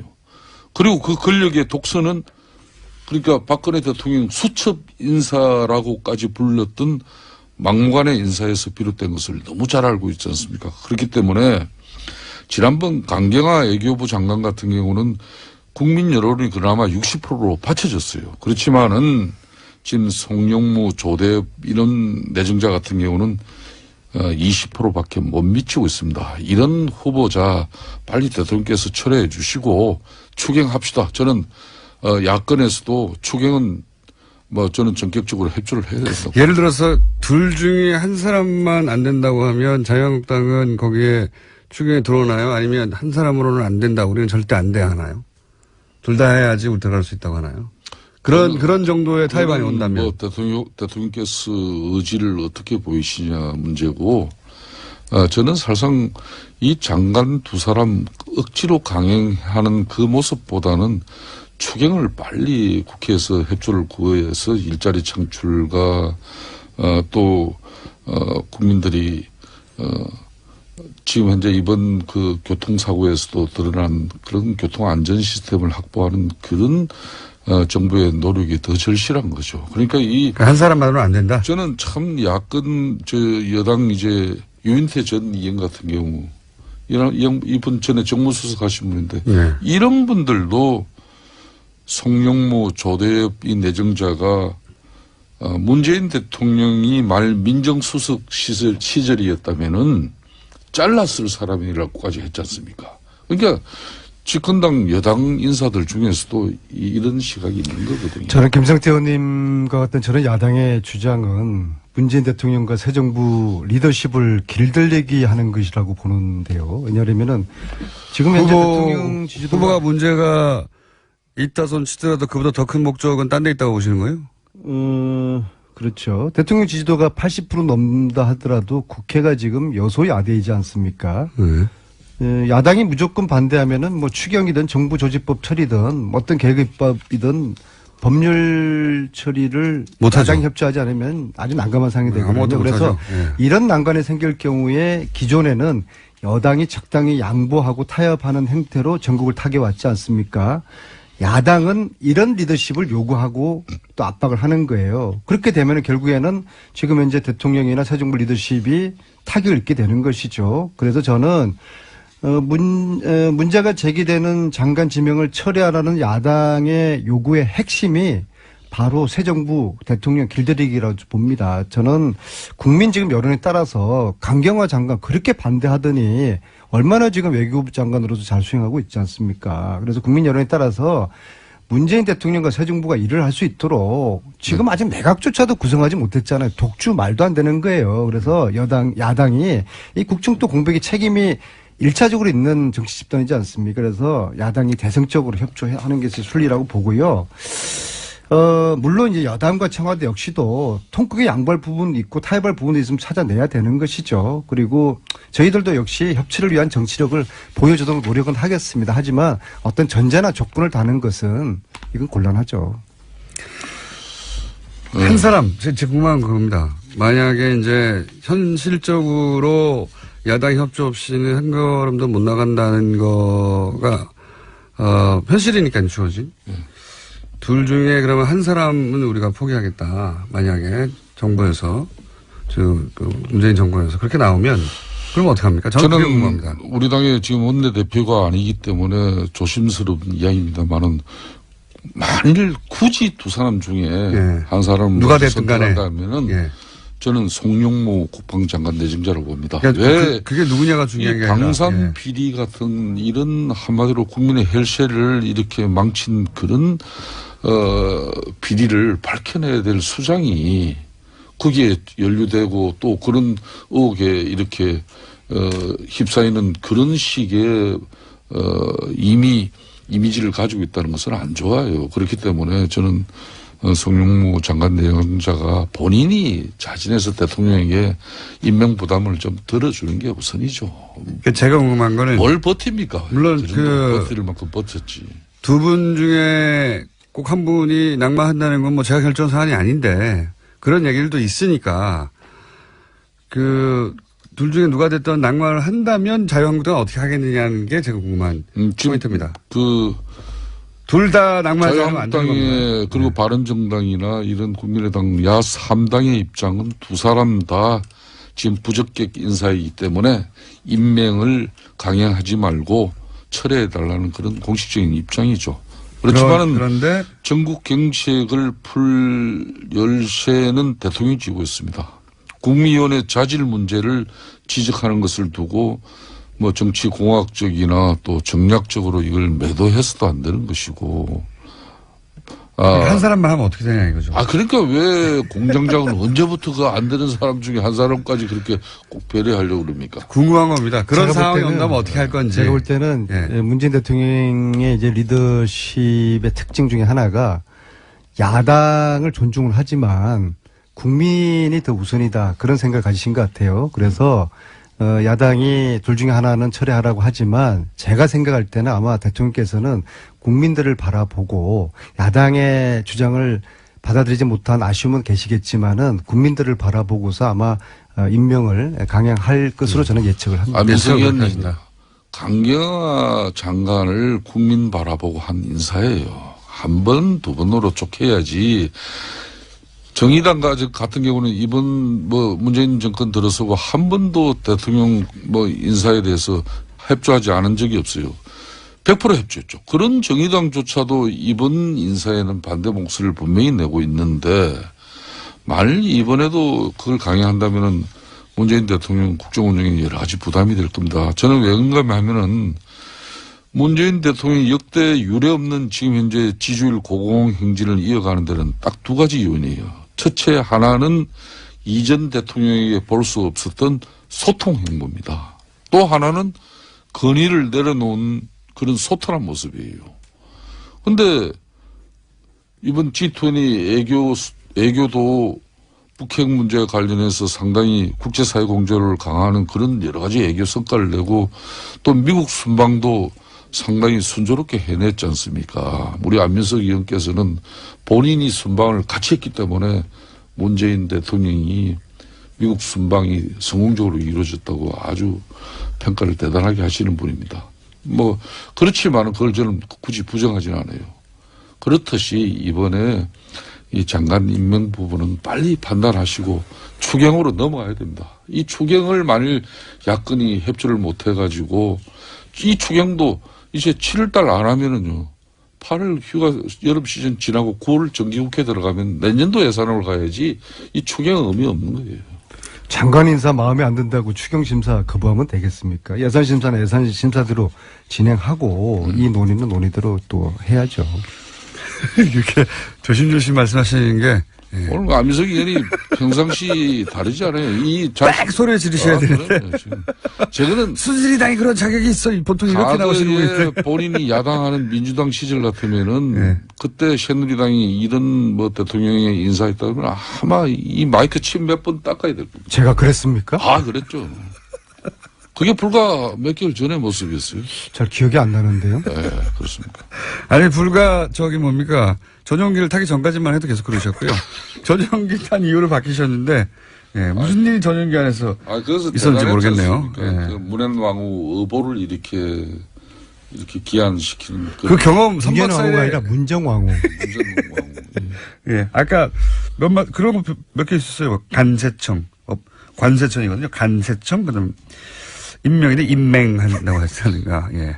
특별한 단어들이 등장하기도 하는데, 전용기의 그 기내식을 공개하라는 문자도 많이 오고 있네요. 네. 특별합니까? 혹시 식사가?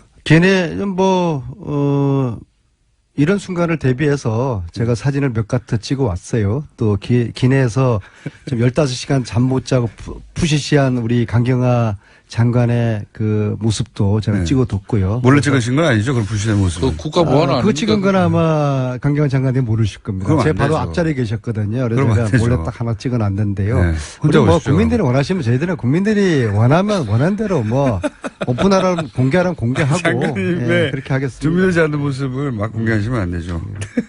특히나 여성 장관님의. 그러다가는 제가 보기에는 안민석 의원님이 전용기를 다시 못 하실 수도 있고요. 제가 댓글을 나중에 한번 보고서 그 기대에 부응하는 행위를 취하겠습니다. 사진 공개는 자제하시는 게 제가 미리 말씀드리지만. 그러면 사진 공개는 안 하고 아마 음식들이 궁금할 거예요. 좀 다릅니까? 그렇죠? 네. 뭘 드셨길래 이렇게 확 달라지셨는지 궁금해하는 사람들이 많아서. 나중에 페북을 기대하십시오.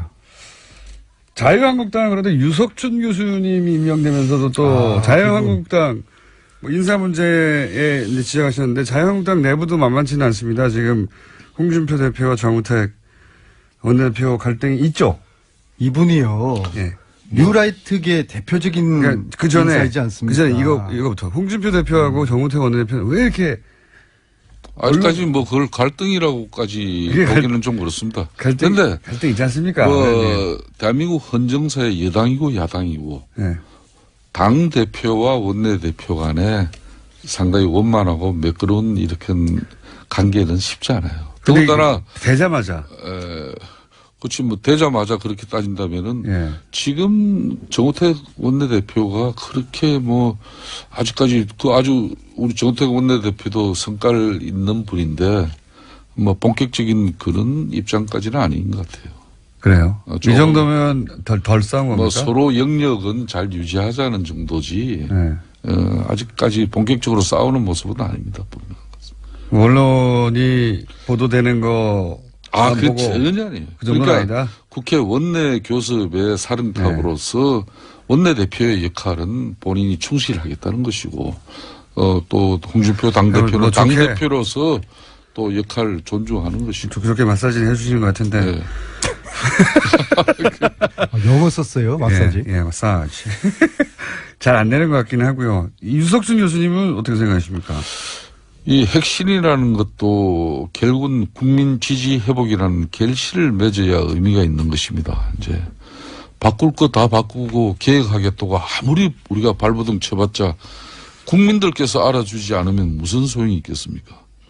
대통령이 탄핵되고 또 그 입장을 옹호했던 자유한국당이 지난 대선에서 심판을 벌써 받았는데 같은 입장을 고수하다 못해 오히려 더 우클릭하는 행보를 보인다면은 국민의 지지를 회복하기 저는 힘들다는 것은 너무나 당연하다고 생각합니다. 제가 마무리를 한다면은, 지난 대선에서 취했던 거구 스탠스, 좀, 지층을 급작스럽게 좀 더 끌어모으기 위한 그런 노력은 상당히 강했습니다만은 그런 노력들이 되려 예연 확장에는 실패한, 그런 성적표를 받아들였던 그런 가오가 우리가 있습니다. 그런 가오가 결코 되풀이 돼서는 안 된다는 그런. 유석순 교수의 혁신위원장으로서의 발언이 극우적이라고 보시는 겁니까?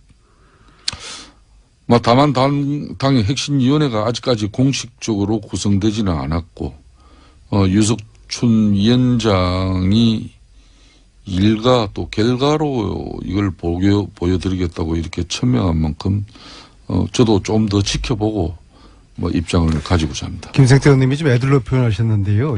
유석춘 교수는 뉴라이트계의 대표적인 인사이고요. 탄핵 전국에서 태극기 시위대를 의병이라고 취했거든요. 의병. 예. 제가 볼 때는 또 다른 홍준표고요. 단지 이분이 통계를 잘하는 교수예요. 그래서 홍 대표보다는 논리적일 겁니다. 그럼에도 불구하고 합리적 보수와는 역행하는 혁신위원장이고요. 과연 유석춘으로 보수 혁신이 가능하겠느냐. 거기에 대한 좀 의문점이 있습니다. 어제 유석춘 발언은 사실상 탄핵 불복, 대선 불복이지 않습니까? 탄핵의 정치 보복이라고. 네, 이거 완전히 거의 위험한 발언이죠. 국민의 요구로 국회가 합법적인 절차와 헌법재판소의 법리적 판단으로 결정된 탄핵에 대해서 불복을 하는 이 혁신위원장의 발언. 그래서 결국에는 극우 보수 혁신위원장으로는 보수 재건 아마 어려울 것 같고요. 결국엔 박근혜, 박정희 시대로 회귀하자는 것이고, 제가 우려스러운 것은 이런 혁신위원장이 들어와서 최순실 재산 몰수하자는 특별법, 이거 참 어렵겠다. 그런 우려가 듭니다. 당내에서도 지금 김성태 의원님처럼 실질적으로 우려하는 지금 말씀을 하셨고. 그런 분들이 많습니까? 네. 의원님? 김성태 의원님처럼, 지금 혁신위원장으로 혁신이 되는 게 아니라 거꾸로 극으로 지탄받게 돼서 더, 입지가 줄어든다, 당이. 이렇게 생각하시는 분들이 당내에 있어요? 제 스스로 생각하기에 자유한국당은 대선에서 이렇게 아쉽게 밀려난 정당이 아니라 국민 신뢰가 이렇게 땅에 곤두박질을 친 한마디로 미운 털 제대로 박힌 지금 야당이 되었어요. 우리가 거기에 걸맞는 지금 고민을 하고 있는가. 또 그런 진정성을 담은 혁신에 대한 의지가 있는가. 이런 걸 이제 고민하고 우리 혁신위원회가 구성되고 거기에서 또 좋은 결과물이 도래돼서 정말 성역 없이 어느 누구도 예외 없이 이 뼈를 깎는 고통을 다 같이 받아들여야 되는데 그럴 수 있는 혁신위를 기대하는 마음만 지금 간절하죠. 알겠습니다. 그러면 이제 자유한국당 아직 혁신위원은 구성이 안 된 거군요. 핵심위원만. 혁신위원장만 지금 살상 내정된 거죠. 윤석열 의원님의 말씀에 따르면 핵심위원만 위원회만 구성이 됐기 때문에 오늘 유난히 이 발음이 귀에 꽂혀가지고요. 간세청, 인맹, 핵심위원회. 김원중 공장. 적절한 지적이에요. 자, 세게 들으세요. 김어준 공장장은 뭐 항상 저를 적당하게 이렇게 늘. 자, 다음 주는 안민석 의원님이 최순실과 재산 추적 목적으로 독일에 가시고, 김성태 의원님은 몽골 의회와 철도 협력 MOU 체결을 위해서 네. 출장을 하시기 때문에 다음 주는 저희가 한 주 쉰다는 것을 미리 말씀을 드립니다. 자, 오늘 여기까지 하겠습니다. 김성태 의원님이 이제는 야당이어야 한다는 소책자를 스스로 만드셨는데 제가 이거 소개해드리려고 했는데 나중에 한번 소개 따로 드리겠습니다. 아주 재밌습니다. 네. 지금까지 더불어민주당 안민석 의원, 자유한국당 김성태 의원이었습니다. 감사합니다. 예, 감사합니다. 좋은 하루 되세요. 예. 역시 노회찬 원내대표에 나오시면 문제가 많습니다. 비유 압박을 너무 하지 말아주세요. 창작의 고통이 있습니다. 네. 김성태 의원님에 대한 오늘따라 유난히 이 바람이 귀에 많이 꽂히긴 했습니다. 핵신이 아니고 혁신입니다. 네. 간세청이 아니라 관세청입니다. 이런 문자 많이 왔습니다. 경상도 분들이 원래 복모음은 발음이 잘 안 됩니다. 예. 자, 테스트 해봅니다. 뉴스공장으로 이 문자 갔나요? 안 가르쳐 주죠. 어떤 강아지를 키우나요? 저는 푸드를 키웁니다. 네. 이들이 뭔가요? 라디시용이라고 한번 말씀드렸는데 계산서라고. 예. 돈이 많이 들어가지고 계산서라고 이름을 지었습니다. 부럽니다. 해운대 센텀인데 출근길 김밥집에 들려는 뉴스공장이 나오네. 아주머니에게 뉴스공장 들으세요 하니까 요즘은 뉴스는 이거밖에 안 듣는다. 참고로 이 집 이름은 재벌김밥입니다. 여기까지 하겠습니다. 자, 노회찬 원내대표님 못지않은 인기를 가끔씩 누리는 코너입니다. 항상 누리진 않고 가끔씩. 원정호 씨 나오셨습니다. 안녕하십니까. 안녕하세요. 자, 오늘 주제 뭡니까? 예, 공장장님 선거 사범 되셨더라고요? 국정원이요. 국정원 문건 네. 등장하는 예. 강력히 처벌해야 한다고. 이 자식을 없애버려야 한다는 식으로 적혀 있더군요. 그래서 그거 보고 저도 꽂혀가지고요. 예. 이번에 그 이야기와 함께 보수의 아바타를 만들자는 주장이 있었죠. 그런 저희도 한번 브리핑에서 다뤘는데 네. 보수 파워 블로거를 만들자는 아니고 보수의 아바타를 만들자. 그러니까요. 예. 파워 아바타. 예. 그것도 파워 아바타. 그냥 아바타도 아니에요. 굉장히 낯선 개념이고요. 아니요. 파워 있는 어떤 주체를 만들어서 협력을 얻자가 아니라 아바타를 네. 파워 있게 만들어줘서 우리 말을 잘 듣는 그런 파워 아바타를 만들자. 예, 그래서 이제 완전 새로운 컨셉이죠. 네, 그래서 이게 과연 의미 있는 과학적으로 맞는 개념이며 접근인지 제가 좀 알아보려고 합니다. 네, 그래요? 예, 일단 내용은 SNS 주 이용 계층인 20, 40대 네티즌 간의 인기 교감도가 높은 건전 성향 예. 유명인을 보수 목소리를 대변하는 아까 말씀 여기서 건전은 이제 애국이란 단어처럼 네. 특별한 용어로 쓰이죠. 거기서는. 그렇죠. 여기서 건전이라 하면 좌파적 성향이 전혀 없고. 그렇습니다. 네. 그리고 예를 들어서 건국의 아버지는 이승만 대통령이고 부터 네. 시작해서 국정교과서는 반드시 만들어져야 하고 네. 뭐 이런 등등의 일련의 주장을 자연스럽게 받아들이는 분들을 건전하다고. 그렇습니다. 우리의 뭐 사회적 상식 이런 거하고는 전혀 관련 없는 건전이죠. 그래서 이 과학 개념이 뭐냐. 네. 일단 아바타의 원래 개념을 좀 한번 찾아봤어요. 네. 그랬더니 이게 원래 고대 인도어입니다. 산스크리트어. 그게 어렴풋이 알기로는 신을 대리하는 화신? 그렇습니다. 네. 원래 저기 하늘에 있어야 되는데 네. 지상에 내려와서 신을 대신하는 존재 네. 이런 거죠. 네. 그래서 뭐 신의 분신, 네. 하늘에서 내려온 자 이런 의미인데 이렇게 해석하면 근데 보수가 신이 되고 아바타는 그 분신이란 말인데 네. 일단 이거는 뭐 여러 가지로 안 맞는 것 같고요. 그래서 IT 용어로 좀 많이 쓰이잖아요. 아이트요. 그렇죠. IT 용어로. 네. 가상 캐릭터로 의미하죠. 그렇죠. 네. 정확하게 이제 우리가 흔히 쓰는 IT 용어로 얘기를 하자면 이런 겁니다. 일단 영화를 생각해 보시면 아바타. 네. 영화 아바타가 있죠. 네. 거기서 실제 인간 유저는 기계 안에 누워 있어요. 게다가 이제 다리를 못 불편하신 쓰고. 분이고요. 네. 그분의 뇌파가 이제 거대한 나비족의 몸체하고 싱크가 돼서 그렇죠. 이제 나비족의 삶을 살아가게 되잖아요. 네. 이 컴퓨터 용어로 하자면 이 인간 조종자가 마스터가 되고요. 네. 나비족의 육체가 된 사람은 슬레이브인 상태입니다. 슬레이브. 네. 이건 영화 모습인데 실제로 우리 주변의 온라인상에서 비슷하게 활용이 되고 있고요. 주로 MMORPG라고 하죠. 예, 예. RPG 계통의 온라인 게임에서 내 캐릭터는 내 아바타. 그렇죠. 내 대신에 내 의지를 게임에서 수행을 하고. 그래서 나 대신에 적군을 물리치고. 그렇습니다. 혹은 영웅이 되어서, 네. 누군가를 구출하고 뭐 그런 거죠. 그리고 일부 포털 사이트에서는 이제 유저를 표현하는 사람 형태 아이콘을 예. 또 아바타라고 부르기도 하고요. 예. 돈 내서 옷 사입히고 치장하고 맞습니다. 막 이렇게 있습니다. 즉, 이 현대적 의미에서 보자면 아바타는 말이 좋아서 아바타지 사실은 껍데기, 꼭두각시인 거죠. 꼭두각시, 정신적인 노예 예. 같은 의미로 해석이 가능합니다. 그리고 껍데기, 꼭두각시 노예에게는 반드시 이를 지배하고 조종하는 사람 마스터가 있어야 되는 그렇죠. 것이죠. 컨트롤 타워가 있어야 되는 네. 거죠. 예. 그럼 이런 전제하에 보수의 아바타란 무슨 뜻이냐? 일단 개념은 아바타의 주인이 될 수가 없잖아요. 보수라는. 네. 그래서 보수적 개념을 운용하는 사람들이 아바타의 주인이 따로 되죠. 있다는 거죠. 예. 그렇습니다. 이게 국정원의 작업이라는 점에서 볼 때 그 문제의 문거리 나오던 당시의 권력층이겠죠. 예. 예.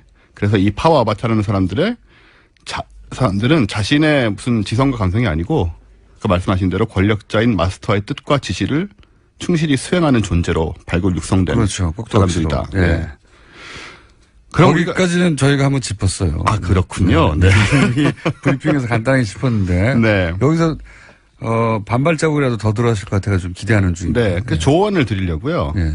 그럼 보수의 아바타가 국정원의 뜻대로 성공하려면 어떻게 해야 될까? 어떻게 해야 되냐. 예. 일단 아바타의 마스터인 이 지도층 보수 인사들이 네. 아바타를 굴릴 정도로 똑똑하고 능력이 있어야 됩니다.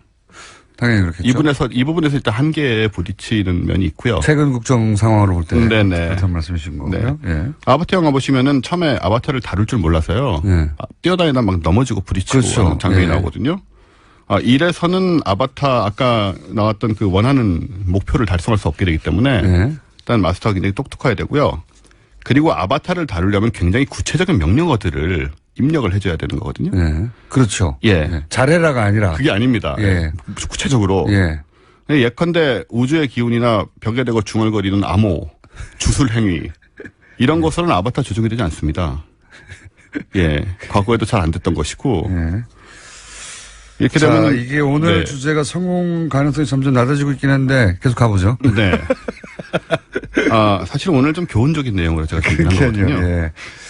점점 과연 헤어나올 수 있을까 하는 생각을 하면서 듣고 있습니다. 예. 네, 좀 진지하게 얘기를 해보겠습니다. 네. 그래서 아바타라는 영화를 통해서 이 보수의 아바타 프로젝트의 조언을 드려보면 예. 영화에서 주인공 제이크는 지구인이잖아요. 예. 근데 나비족의 아바타로 살면서 나비족을 이해하고 그들의 일원이 됩니다. 그렇죠. 언어도 그렇죠. 그렇고. 예. 원래는 지구인들의 아바타 노예 꼭두각시였잖아요. 스파이였고. 예. 근데 힘과 무력을 갖추고 나비족과 판도라 행성을 지배하려는 지구인들의 부도덕함을 깨닫게 되고 예. 그래서 나비족의 입장에 서서 승리를 하게 돼요. 예. 그리고 완전히 일체가 되죠. 네. 원래 아바타 껍데기에 불과했던 그렇습니다. 그 신체와 정신이 일체가 돼서 네. 나바족이 돼버리죠. 네. 실제. 예. 그래서 결국은 이제 나비족의 영웅이 되고 예. 나비족이 승리하고 원래 나비족 스스로의 삶을 계속 유지하게 되는 거잖아요. 예. 그래서 제가 보기에는 진짜 보수란 건 이런 걸 하는 것 같아요. 어떤 거요? 그러니까 윤리의식, 명예심, 예. 공동체에 대한 기여, 예. 희생. 그럼으로써 그 공동체가 가진 기존의 장점들을 잘 보존하고 예. 그렇죠. 계승시키는 것이 보수다. 예. 우리나라에는 이런 보수가 극히 드물지 않습니까? 전 세계적으로도 드물기도 합니다. 네. 예. 그럼으로써 결국은 이제 자신의 신념을 지키면서 세상의 변화에도 대처해 나가는 것이 좀 보수라고 생각을 해요. 예. 그래서 보수의 아바타를 굳이 만들고 성공을 시키겠다면 예. 보수 마스터분들이 예. 일단 우리 제이크 와 같은 예. 그런 진정한 좀 보수의 마인드를 먼저 배워라. 오늘은 이제 과학이 아니고 네. 굉장히 계몽적이고 네. 예, 진지하고 네. 거의 오늘 주제의 성공 가능성은 약 3% 이내로 지금 점점 예, 어제 제가 잠을 못 자고 그래서 그 문자도 원종호 씨를 누가 좀 구해주세요 이런 문자가 많이 오고 있고요. 네, 저도 어쩌다 한번 좀 이런 얘기를 하고 싶었어요. CPR 의사가 필요하다 이런 문자도 오고 있네요. 그 매주 코미디 하는 거 정말 엄청난 스트레스거든요. 이것도 제가 보기에는 쉽지는 않습니다. 네. 이렇게 한순간도 웃음의 포인트를 주지 않는 건 쉽지 않거든요. 보통 웬만하면 제가 찾아내서 웃기게 만드는데 이야 쉽지 않는 일을 해내셨네요 오늘. 아, 이제 완전히 실패한 건가요? 아니 아바타에 대한 과학적인 접근으로 실제 아바타가 이렇게 만들어지고 있다든가 이런 것도 중간중간에 껴넣을 수도 있었을 것 같은데. 아, 그런 얘기요? 예. 네, 지금 할까요? 자, 신진철 씨가 이런 문자를 보냈습니다. 망했어요. 빨리 누가 좀 구해주세요. 아, 저기 죄송한데 그 위에 있는 거 안 읽어주세요? 원종호 씨 실물을 봤는데 파마하고 수염을 기르시면 공장장 아바타도 가능할 것 같습니다. 이런 문자도 오고 있고. 그만큼 이 방송을 안 듣고 딴 생각들을 지금 하고 있다는 겁니다. 문자를 보내시는 분들이 무슨 얘기인가. 아바타 같은 소리네. 이렇게. 교훈도 제대로 전해주셔야지 교훈이 감동적으로 전해지지 않는 상황이 되고 있다. 교훈도 없어요. 어떡하죠? 방송 사고인데요, 이건? 할 수 없죠. 자, 그럼 이걸로 아바타로 결국 이제 마무리를 해보자면 애초에 아바타를 만들어야겠다는 전략 자체가 저는 굉장히 국정원적이라고 봅니다. 그렇죠. 예. 네. 그러니까 누군가의 정신을 지배하고 자신이 원하는 대로 움직일 수 있고, 뭐 국민, 심리 전단이 하는 일이 그거잖아요. 원래 전쟁 때 상대방들의, 어떤 심리적 안정을 흔들고, 그래서 자기들이 원하는 전투력을 떨어뜨리고, 그러기 위해서 만들어진 게 심리 전단인 셈인데, 그런 문장도 등장하잖아요. 뭐 마음을 장악해서 움직여야 되고 라는 식의 그 국정원의 마인드세트는 그런 것 같아요. 기본적으로 사람들을 자신들이 원하는 방향으로 여론이든 혹은 뭐 환경을 만들어서 끌고 갈 수 있다. 저도 그래서 이 표현을 보면서 이 표현 자체가 사실 뭐 그런 윤리적인 문제도 있지만 기술적으로 잘못된 표현이라 제대로 쓰려고 했다면 차라리 아이콘이라는 표현을 써서 보수의 아이콘을 만들겠다. 이러면 이제 그렇죠. 그 사람의 능력이고 그 사람의 빛이잖아요. 그리고 아바타라는 건 그 양반이 뭐라고 생각하든 상관없이 그렇죠. 우리 지시대로 하는 사람을 우리는 만들어낼 수 있다고 생각하는 거잖아요. 그러니까 이 마인드세트가 국정원에는 강하게 있는 것 같아요. 네. 우리가 원하는 대로 누군가를 움직일 수 있다. 조작할 수 있다. 네. 혹은 뭐, 당근과 채찍으로 그렇게 흘러가게 만들 수 있다는 그 사고방식이 굉장히 국정원의 기본적인 마인드세트고. 네, 그런 얘기를 실제 사람이 그럴 수도 있을지도 몰라요. 아, 많이 그렇게 되는 것 같습니다. 그러니까 돈 주고. 예. 또 본인도 모르게 그냥 옆에서 추켜 세워주고 이렇게 하다 보면 거기에 끌려가는 경우가 굉장히 많잖아요. 그래서 아마 그런 걸 많이 보지 않았을까. 우리가 원하는 대로 원하는 말을 하는 사람들을 굉장히 많이 봐오면서 그렇게 믿게 된 게 아닐까. 뭐 그런 게 반영된 문구라고 생각하고요. 어렵게 마무리를 함께 했습니다. 예. 원종호 씨였습니다. 네. 내일 뵙겠습니다. 안녕. 그러면은 그 바로 위에인 이제 부단장급 거기는 영장 청구를 당연히 안 하겠죠. 어차피 지금 아랫선에서도 기각이 된 마당이라. 그런데 그렇겠죠. 지금 이렇게 되면은 이제 부단장급에 대한 영장 청구도 검찰에서 좀 고려를 해봐야 되는 상황이 된 게 아닌가. 그러면 정말 어느 정도, 예. 그러니까 어느 정도 이제 법원에서, 그러니까 검찰 입장에선 정권 초기이기 때문에 뭐 어떻든 간에 지금 이제 그 나름대로 판단을 하든 뭐 어떻든 정권의 이 향배 어떤 생각을 의중을 염두에 두지 않을 수가 없는데. 그래서 영장 청구도 하긴 해야 될 거거든요. 그런데 어느 선까지 할 것이냐에 대해서는 그 눈치를 볼 수밖에 없는 상황인데 그걸 빠져나갈 수 있는 그런 길이 법원에서 영장을 기각을 해줘야 되거든요. 그러니까 이 정도까지 이렇게. 그래서 법원에서 영장이 기각이 됐으니까 우리는 더 이상은 이제 영장 청구를 안 하겠다라고 하는 명분이 생겨버리는데 이 이준서 씨가 지금 영장이 기각이 됐으면 여기서 그냥 끝이었는데 발부돼 버리는 바람에 그 윗선까지도 검찰에서 고려를 해야 되는 상황이 돼버린 거죠. 알겠습니다. 여기까지 듣겠습니다. 감사합니다. 네, 고맙습니다. 지금까지 이정열 전 부장판사였습니다. 노르가즘입니다. 또 어떤 분이 저한테 망측하다고 이렇게. 망측하다고. 지적한 분도 계십니다. 그분이 이상한 거예요.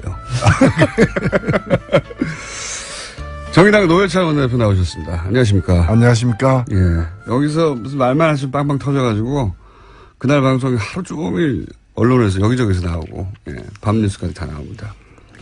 오늘은 좀 준비되셨습니까? 뭐 그럴 때도 있고 안 그럴 때도 있어야죠. 뭐 매일 비가 오면 장마죠 그게. 그런데 이제 그 신도 나지만 부담도 되잖아요. 그래서 저는 뭐 그 부담 없이 나오려고. 네. 이렇게, 매일 그렇게 비가 오면 안 된다. 정신 수양을 하고 나오십니다. 부담을 갖지 말아야 돼. 그런데 이제 사건이 너무 재밌는 사건, 혹은 임팩트 있는 사건이 많다 보니까 저절로 터지는 거죠. 계획을 꼭 안 하셔도. 그렇죠. 네. 제가 문제가 아니라 세상이 문제죠. 자, 오늘 첫 번째 사안은 결국은 이제 구속영장이 발부됐습니다. 이준수 씨. 예. 양상이 좀 달라졌습니다, 이제. 예, 최고였기 때문에 당은 책임이 없다라고 이제 자를 수가 있었는데 어느 정도 이 불가능해진 상황이 됐었습니다. 자기가 판 함정에 자기가 빠진 꼴이다 저는 그렇게 생각됩니다. 저부터 제가 여러 차례 지적했지만은 이게 단독이냐 합작이냐가 그렇게 중요한 게 아니었거든요. 네. 그 핵심은. 네. 뭐 그것도 중요하죠. 그러나 더 큰 문제는 당의 이름으로다가 그 제대로 검열도 하지 않고 발표를 했던 것인데 입이 10개라도 할 말 없다라고 바짝 엎드려서 사과를 갖다 더 크게 했어야 됩니다. 네. 그리고 지금의 대표가 아니라 당시의 대표들. 후보를 포함해서 이걸 책임져야 될 분들이 나서가지고 이건 뭐 변명할 수가 없는 그 큰 잘못이다라고 오히려 저를 죽여주십시오 이렇게 목을 내놔야 될 판에 오히려 제가 문제래요 뭐 이런 식으로 하죠. 한 명 제일 힘없는 사람 한 명에게 모든 걸 마치 뒤집어 씌우듯이 이렇게 갔기 때문에 문제가 이렇게 커졌거든요. 그래서 저는 이렇게 표현하셨죠. 지난주에는 냉면집 주인이 대장균에게 우리도 대장균에서 속았다고 표현하셔가지고 전국적으로 빵 터졌고요. 하루 종일 빵 터졌습니다. 그 얘기로. 그렇죠. 그 뭐 사실이죠. 그래서 그 냉면집이 한 며칠 휴업을 하든가 주인이 이렇게 백배 사죄를 해야 되는데 나도 몰랐다, 뭐 나도 속았다 이렇게만 가니까 문제가 된 거죠. 그래서 저는 지금도 보면은 또 한 번 더 과거의 어떤 프레임으로 갈 가능성이 있어요. 그러니까 이제 이준서 전 최고위원이 구속되면서 그러니까 이제 그다음에 이제 이준서는 누구에게 보고했는가 이제 공명실천단 관계자들부터 되고 사실 그 정도 되면요 다 알았다고 봐야 되는 거거든요. 그걸 굳이 나는 몰랐다, 누구까지 알았다 또 이렇게 한 번 더 꼬리를 자르는 식으로 이제 대응을 하게 되면은 저는 이건 수습하기가 어렵다고 봅니다. 영원히 상처로 남거든요. 이미 수습하기 쉽지 않은 단계까지 갔습니다, 지금 사실. 예, 그렇기 때문에 오히려 지금 많이 늦었지만 지금이라도 그 실제 당시의 최고 지도부들, 후보를 포함한 이분들이 나서가지고, 오히려 지금 이유미 씨라거나 이런 사람 잘못보다 우리가 더 잘못이 크다. 우리 때문에 맨 처음부터 그렇게 했어요. 네, 그렇죠. 네. 그렇게 나갔어야 되는 거죠.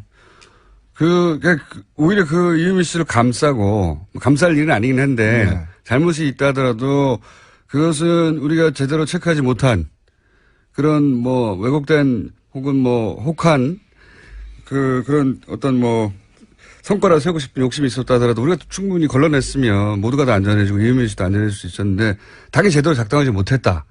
이렇게 갔어야 되는 거 아닙니까, 원래? 그렇죠. 예. 그건 있어서는 안 되는 일이 발생했기 때문에 국민들에게 사죄하는 식으로 가야 되는데 너무 경쟁하는 정당들을 의식하고 또 몇몇 인물들 보호하려고 하다 보니까 오히려 집이 불타러 버리는 지금 상황이 온 거죠. 자, 오늘은 아직 비유까지는 나오지 않고 있습니다. 어제 세계일보가 보도한 국정원 문건에 대해서 전해드린 바가 있습니다. 국정원이 어제 그것이 내부 보고서가 맞다라고 인정했습니다.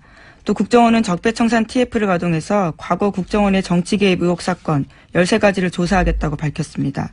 거기에는 대선 댓글 사건, 서울시 공무원 간첩 증거 조작 사건, 남북 정상회담 회의록 공개, 세월호 참사 개입 의혹, 최동욱 전 검찰총장 찍어내기 등이 있습니다. 의혹 등이 있습니다.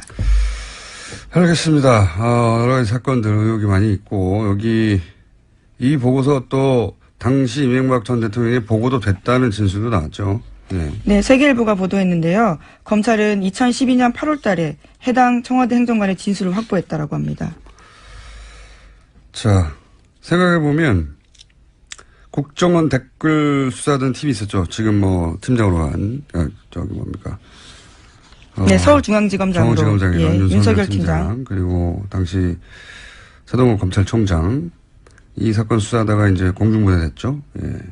근데 이 댓글을 수사하던 수사팀은 정작 이런 문건이 검찰 내에 존재했음에도 불구하고 몰랐어요. 이 사람들에게 검찰이 당연히 제공했을 것 같은데 검찰 내부인이라 이 팀이 정말로 고립된 채 움직였다는 거죠. 예. 네, 700건이나 이상이 있었다고 하는데 문건이 전혀 몰랐다라고 합니다. 검찰이 이 문서를 이미 갖고 있었다는 겁니다. 그 당시에도.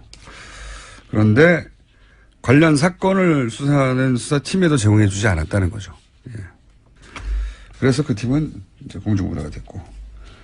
다음 뉴스는요? 네, 이러한 사실이 알려지자 이명박 전 대통령 쪽에서는 다 끝난 일인데 끄집어내는 의도가 뭐냐라는 발언을 하고 있다고 합니다. 그렇게 얘기해야 되겠죠. 예. 다 끝났는지 아닌지는 이제 두고 보면 알겠고요. 예. 다 끝나지 않은 것 같아요. 이제 시작인 것 같습니다. 예. 다시. 뉴스 공장에 할 일이 많아질 것 같다는 불길한 예감이. 자, 다음 뉴스는요? 네, 어제 감사원은 면세점 사업자 선정 과정에 비리가 있었다라고 발표했습니다. 지난 2015년 7월 관세청 관련된 내용인데요. 심사 과정에서 점수를 조작해서 롯데를 일불로 뺐다라는 겁니다. 네. 최순실의 향기가, 예. 그러니까 이제 방식을 되돌아가 보면, 롯데가 말을 잘 안 듣던 시점 아닙니까?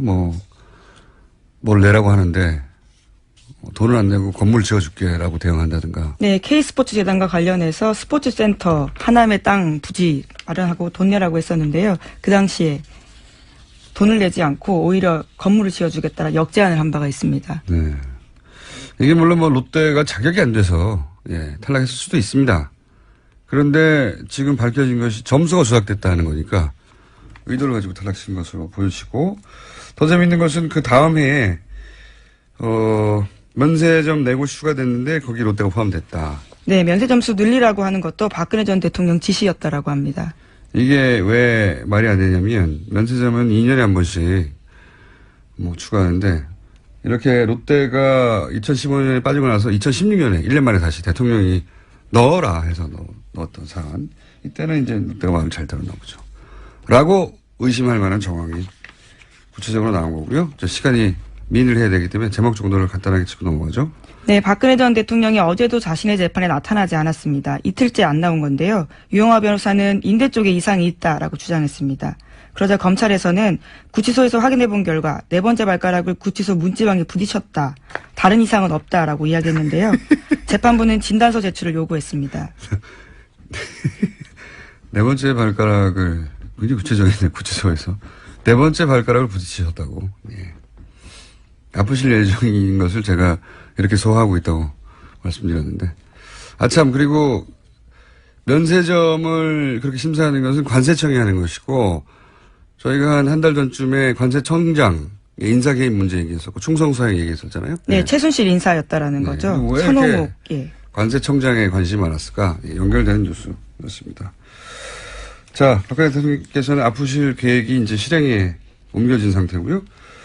제목 하나 정도 읽고 오늘 끝내야 될 것 같습니다. 네, 어제 정의당에서 초선의 이정미 의원이 당대표로 선출됐습니다. 알겠습니다. 신임당 대표는 저희가 조만간 모시기로 하고요.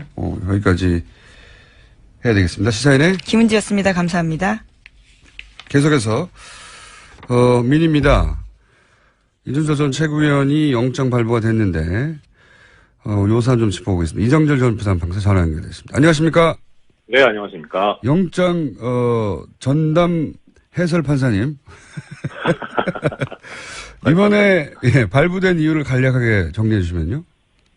일단 영장이 발부될 때는 이 법원에서 특별한 이유를 기재하거나 밝히진 않아요. 그래서 정확하게는 알 수는 없습니다. 그렇군요. 검찰에서 주장하는 걸 그대로 받아들이기 때문에 오히려 발부됐을 때는 설명이 없군요. 예. 예, 그렇죠. 그래서 보도에서도 보시겠지만 뭐 범죄 사실 소명이 있고 도주와 증거인멸의 우려가 있어서 발부했다 이렇게만 나오거든요. 예. 이거는 이제 법을 그대로 옮겨놓은 거라서 큰 의미는 없고요. 오히려 보면은 영장이 기각된 그 이유미 씨 남동생 사건 이유를 보면 좀 추측 가능해 볼 수 있지 않을까 싶은데요. 예, 조금 전에 이제 김은지 기자님께서 전해주셨지만 가담 경위 및 정도, 수사 과정에서의 태도 등에 비춰보면 증거인멸이나 도망 염려. 안녕하세요, 김호준입니다. 최근 개고기 논쟁이 다시 한창입니다. 개인적으로 개를 키우게 된 이후 더 이상 개고기를 먹지 않게 된 사람 중 하나로 개고기 반대론 진영의 비위생적 축산 환경, 비윤리적 도축 과정에 대한 지적 크게 공감합니다.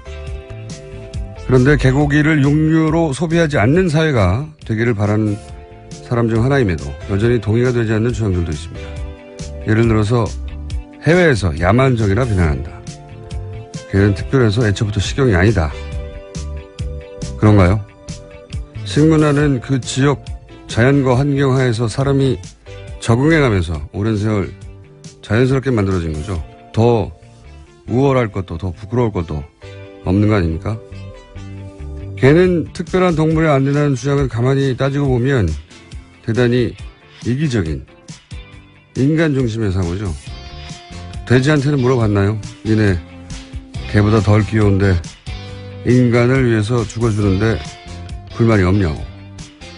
어떤 동물도 인간을 위해 먹히기 위해 태어난 운명 같은 건 없는 거죠. 자연 수명 이전에 인간이 먹겠다고 다른 생명을 죽이는 건 개든 아니든 그 자체로 잔인한 겁니다. 사랑하는 개가 고기가 되는 걸 지켜보기 힘들다는, 그래서 당장 중단시키겠다는 간절함은 100번 이해가 가는데 그런 자신의 사랑이 누군가를 단죄할 근거가 저절로 되는 건 아닙니다. 그래서 특정 식문화를 윤리적 단죄의 대상으로 만들어서 중단시키겠다는 시도를 볼 때마다 저 방식이 과연 옳은가, 그리고 그렇게 해서 해결이 가능하겠는가 묻게 되는 겁니다. 초복의 김호준 생각이었습니다.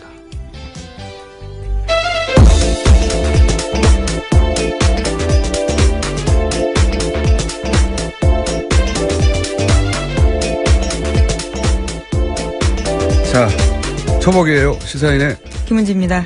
네. 고시당 드십니까? 아니, 먹지 않습니다. 저는 먹었었는데 개를 기른 후에는 안 먹어요. 예.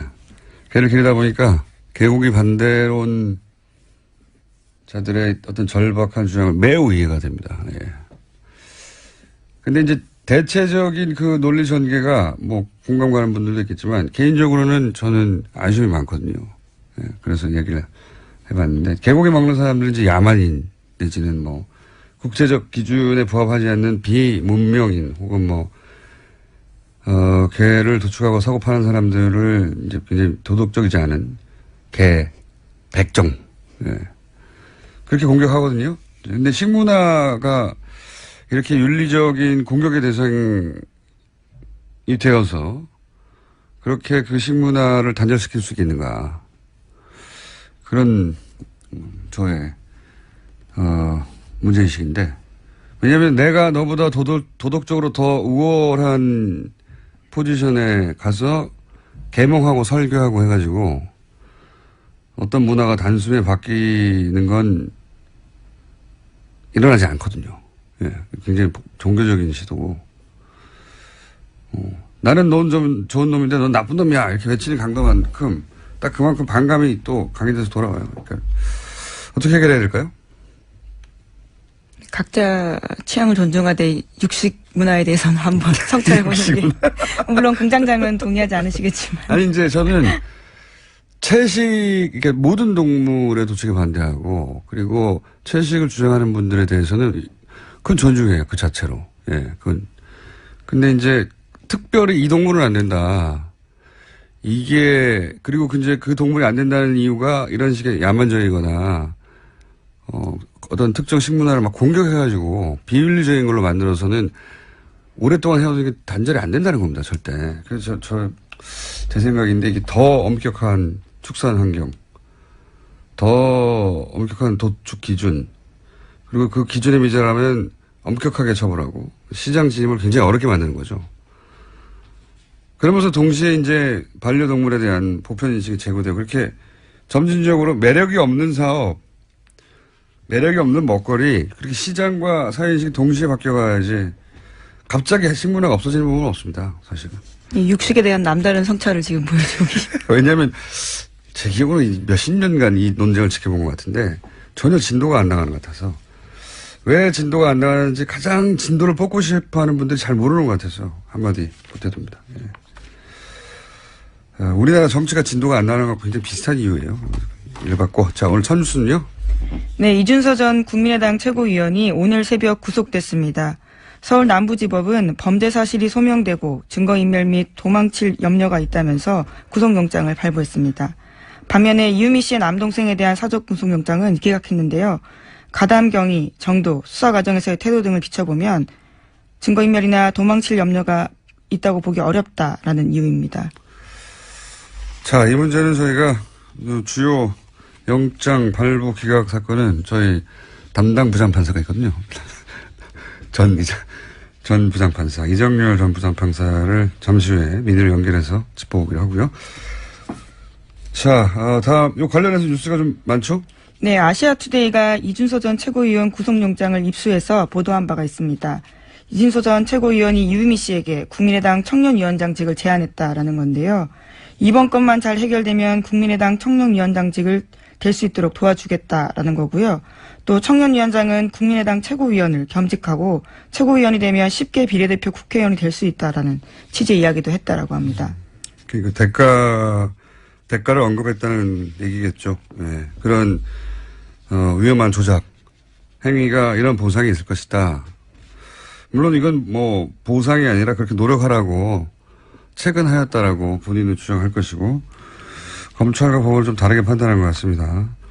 근데 더 중요한 게 이제 보니까 5월 5일에는 이것이 가짜일 수도 있다는 가능성이 분명히 인지됐어야 하고 특히 5월 6일 제보자가 존재하지 않는다는 말을 들었으면 조작 가능성에 대해서 충분히 인지했다.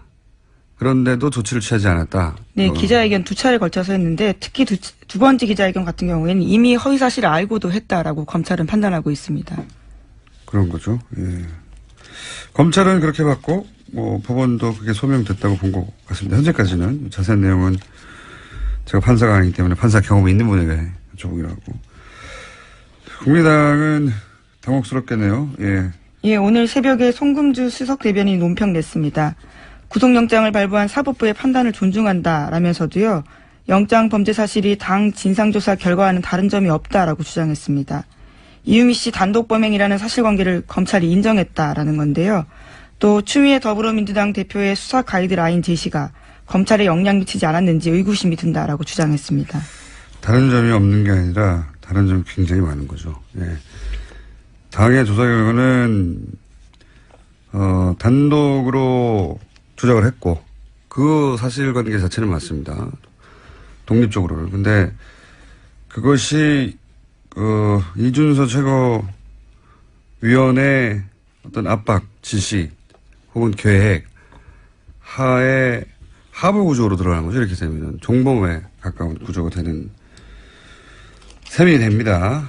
예. 그리고 알고 나서 특히나 이제 그런 조작의 가능성을 어느 정도 인지한 이후에 어떤 조치를 하였는가 하는 문제가 되니까 조작 그 자체는 혼자 했다. 그건 맞는데 분리된 독립된 변수가 아닌 거죠. 예. 네, 점점 수사가 윗선으로 올라갈 가능성이 커졌습니다. 국민의당도 이제 여기에 대해서 어제 의원총회를 열었잖아요. 예. 네, 어제 특별한 결론은 나지 않았었는데 이 자리에서 박주선 국민의당 비상대책위원장이 한 말이 눈길을 끕니다. 허위 주장으로 마치 제보를 제공하고 검찰 수사 레드라인을 설정하는 것은 제2의 이유미, 즉 추미애 제보 조작 사건이라고 이름 짓지 않을 수 없다라면서 추미애 대표를 공격한 겁니다. 박주선 위원장은 이제 계속해서 박주선 위원장뿐만 아니라 사실은 당의 관계자들이 대부분 추미애 대표가 가이드라인을 줬다라고 이제 후임을 짜고 있고, 예. 제2의 이유미 사건, 추유미라는 건 이제 추 대표와 이유미 씨 이름을 합친 걸로 보여요. 그렇죠? 추미 제보조작 사건이라고. 국민의당 이 사건 프레임을 처음부터 이제 단독범인이 아니냐 이렇게 잡았단 말이죠. 예. 단독범이면 도덕적 책임은 있지만 사법적 책임이 당연히 없는 것이고, 그렇게 되면 심지어 그 단독범으로부터 자신들도 당한 일정 정도 피해자다. 이렇게 프레임을 처음부터 짰고, 프레임을 벗어나면 정치적 탄압이거나 공작 이렇게 규정했어요. 사실 그게 영리한 프레임이에요. 검찰 수사가 이유미 씨 조작이 단독이라는 게 결론이 나기만 하면 이유미 씨 외에는 모두 다 사법적인 혹은 정치적인 어느 정도 사면을 받게 되는 그런 전략.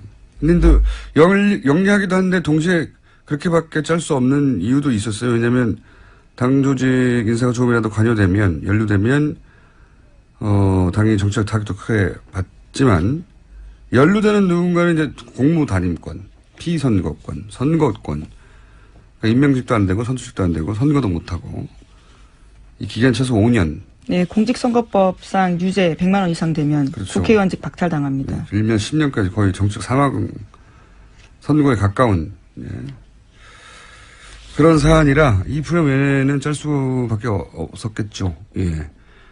근데 사실은 단독범이 아니냐보다 더 중요한 게 당이 기본적인 검증을 하지 않은 물건을 들고 국민을 상대했다는 거잖아요. 예. 이게 질문은 과연 공당으로 충분한 자격이 있었던가, 제 역할을 했던가, 이게 그 질문 대상이 되는 건데, 이 질문을 스스로 해야 되는 거거든요. 근데 지금 대응은 대부분 외부에 자꾸 책임을 묻는단 말이죠. 그래서 자꾸 제가 이 대응 기조를 짠 리더십의 문제고 지도부에 책임이 있다 계속 말씀드리는 건데, 왜냐하면 그렇게 가지 않을 수도 있었어요. 네. 저는 그렇게 생각이 드는데 계속 똑같은 대응이 나오고 있습니다. 이 대응으로 이게 돌파가 되는 사건이 아닌 것 같은데. 자, 다음 뉴스는요. 네. 보기 부족하다 이렇게 지금 이유가 기재되어 있다고 합니다. 예. 이제 역으로 보면 가담 경위와 정도가 중하다는 거죠. 그래서 그걸 보면 이제 이준서 씨가 이제 최고위원이라는 지위도 있었고, 그다음에 무엇보다 제일 중요한 것은 허위사실 유포로 당초에 이제 생각했던 목적이 성공하면 이 사람이 어떤 이득을 얻게 되는가. 그러니까 상당히 이제 뭐 정치적으로 내지는 뭐 어떤 권력적으로 좋은 자리, 힘이 있는 자리에 갈 수 있다는 거죠. 그런데 역으로 보면 이제 이유미 씨 남동생 같은 경우에는 성공해도 이분이 얻을 건 별로 없기 때문에 그래서 뭐 중하다고 보지 않는 것 아닌가 이렇게 해석 가능한데요. 다만 저는 개인적으로는 좀 발부된 게 의외이긴 해요. 네, 어떤 면에서 그렇습니까? 이 증거인멸 우려 부분을 보면 지금 보통은 이제 공범자들 사이에 말이 맞춰져 가지고 그래서 증거가 사라진다는 게 증거인멸 우려 부분인데 지금 공범으로 지목된 이유미 씨하고 이준서 씨하고는 진술이 다르잖아요. 그렇죠. 한쪽은 강에서 시켰다는 거고 한쪽은 단독 범행이라 그러니까 그러면은 이런 경우는 증거인멸의 우려가 별로 없는 경우거든요. 그런데도 이렇게 보면은 증거인멸의 우려가 있다고 본 건 오히려 역으로 이유미 씨와의 공범관계에 관한 사실 이것이 증거인멸의 우려가 있다고 본 게 아니라 이 국민의당 머리 부분 하고 증거인멸을 우려할 우려가 있다고 본 것이 아닌가. 그러니까 지금 검찰이 정확하게 어떻게 이제 영장 발부 사유를 기재했고 구체적으로 그건 잘 모르겠으나 만약에 증거인멸의 우려를 거론했다면 그때 이미 구속된 이유미 씨와가 아니라 아직 구속되거나 혹은 사법적 책임을 묻는 대상이 되고 있지 않는 당내에 그런 사람이 남아 있다고 판단한 거네요. 그렇죠. 밖에 나가면 이분들하고 입을 맞출 수도 있다. 그렇죠. 그래서 그 부분을 또 국민의당 쪽에서 집중적으로 부각을 시켜왔었고 추미애 대표도 머리 자르기라고 아주 적절하게 표현을 하시지 않습니까? 그러니까 그 부분이 오히려 자승자박이 된 거 아닌가 싶은 생각이 들고 만약에 이제 증거인멸 우려가 문제가 안 됐다면, 그러니까 어차피 도주 우려나 증거인멸 우려 둘 중에 하나만 있으면 되는 거니까요. 그럼 도주 우려가 있었다는 건데 이 부분을 보자면은 도주 우려가 있다고 하려면 실형 선고될 정도의 사안이다라고 본 거라는 거거든요. 이거 아주 중대하게 본 거죠 법원에서. 그리고 수사 과정에서의 태도가 협조적이어서 동생을 구속까지 할 필요가 없다고 한 걸로 보면 전면적으로 부인하는 것이 오히려 이제 불리하게 작용했나 봅니다. 그러니까 부인하더라도 어느 정도 합리적이면 법원에서 이제 방어권 보장을 위해서 구속할 사유가 상당성이 부족하다 이렇게 판시를 하는데 부인을 해도 뭐 좀 합리적이지 않게 한 것이 아닌가. 그래서 방어권 보장의 이익보다는 구금하는 것이 훨씬 더 공익적인 이익이 크다라고 재판부에서 판단한 것 같습니다. 그렇군요. 역시 판사님 출신이라 명쾌하게 해설을 해주시는군요. 고맙습니다. 예, 전문 분야인데 이 정도 해주셔야죠. 예, 평생 하셨는데. 그런데 이건 어떻습니까? 만약 이제 이렇게 되면 이제 공범을 찾게 되는 나머지 수사가 그쪽으로 가야 될 것 같지 않습니까? 근데 원칙적으로 예. 그런데 이제 궁금한 것은 만약에 지금 이제 공명선거 추진위원단의 부단장이라든가 또는 네. 거기 계셨던 분들이 직접적인 이제 대상이 될 텐데 그분들도 당연히 전면적으로 부인할 거 아니겠습니까? 그렇죠. 예. 이거를 유지해야 하겠죠. 당연히 전면적으로 부인할 것이고 본인들은 몰랐다라는 조작 사실을 전혀 몰랐다라고 주장하실 것이고 그게 사실일 수도 물론 있고요. 뭐 네. 검찰의 수사 결과 아닐 수도 있기도 한데 지금 이렇게 구속된 정도라면 어떻게 전망하십니까?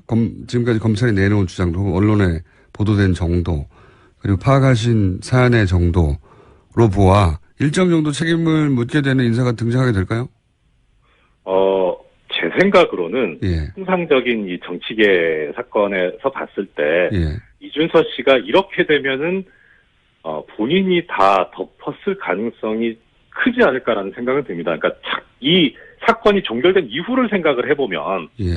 이준서 씨 입장에서는 나중에 결국은 사실은 그렇지 않지만 본인이 다 스스로 내가 한 것이다라고 해서 뒤집어쓰고 감으로써 당을 지키고 이제 윗선을 보호했다라고 하는 그런 평가를 받을 수 있으면 나중에라도 어떠한 대가를 얻을 수는 있을 거거든요. 10년인데요, 10년. 이렇게 되면. 그거는 피선거권의 문제지 당직이라든가 다른 부분에 있어서는 전혀 다른 문제니까요. 야, 제가 마지막 질문을 잘못한 것 같습니다. 그거는 정치의 영역인데.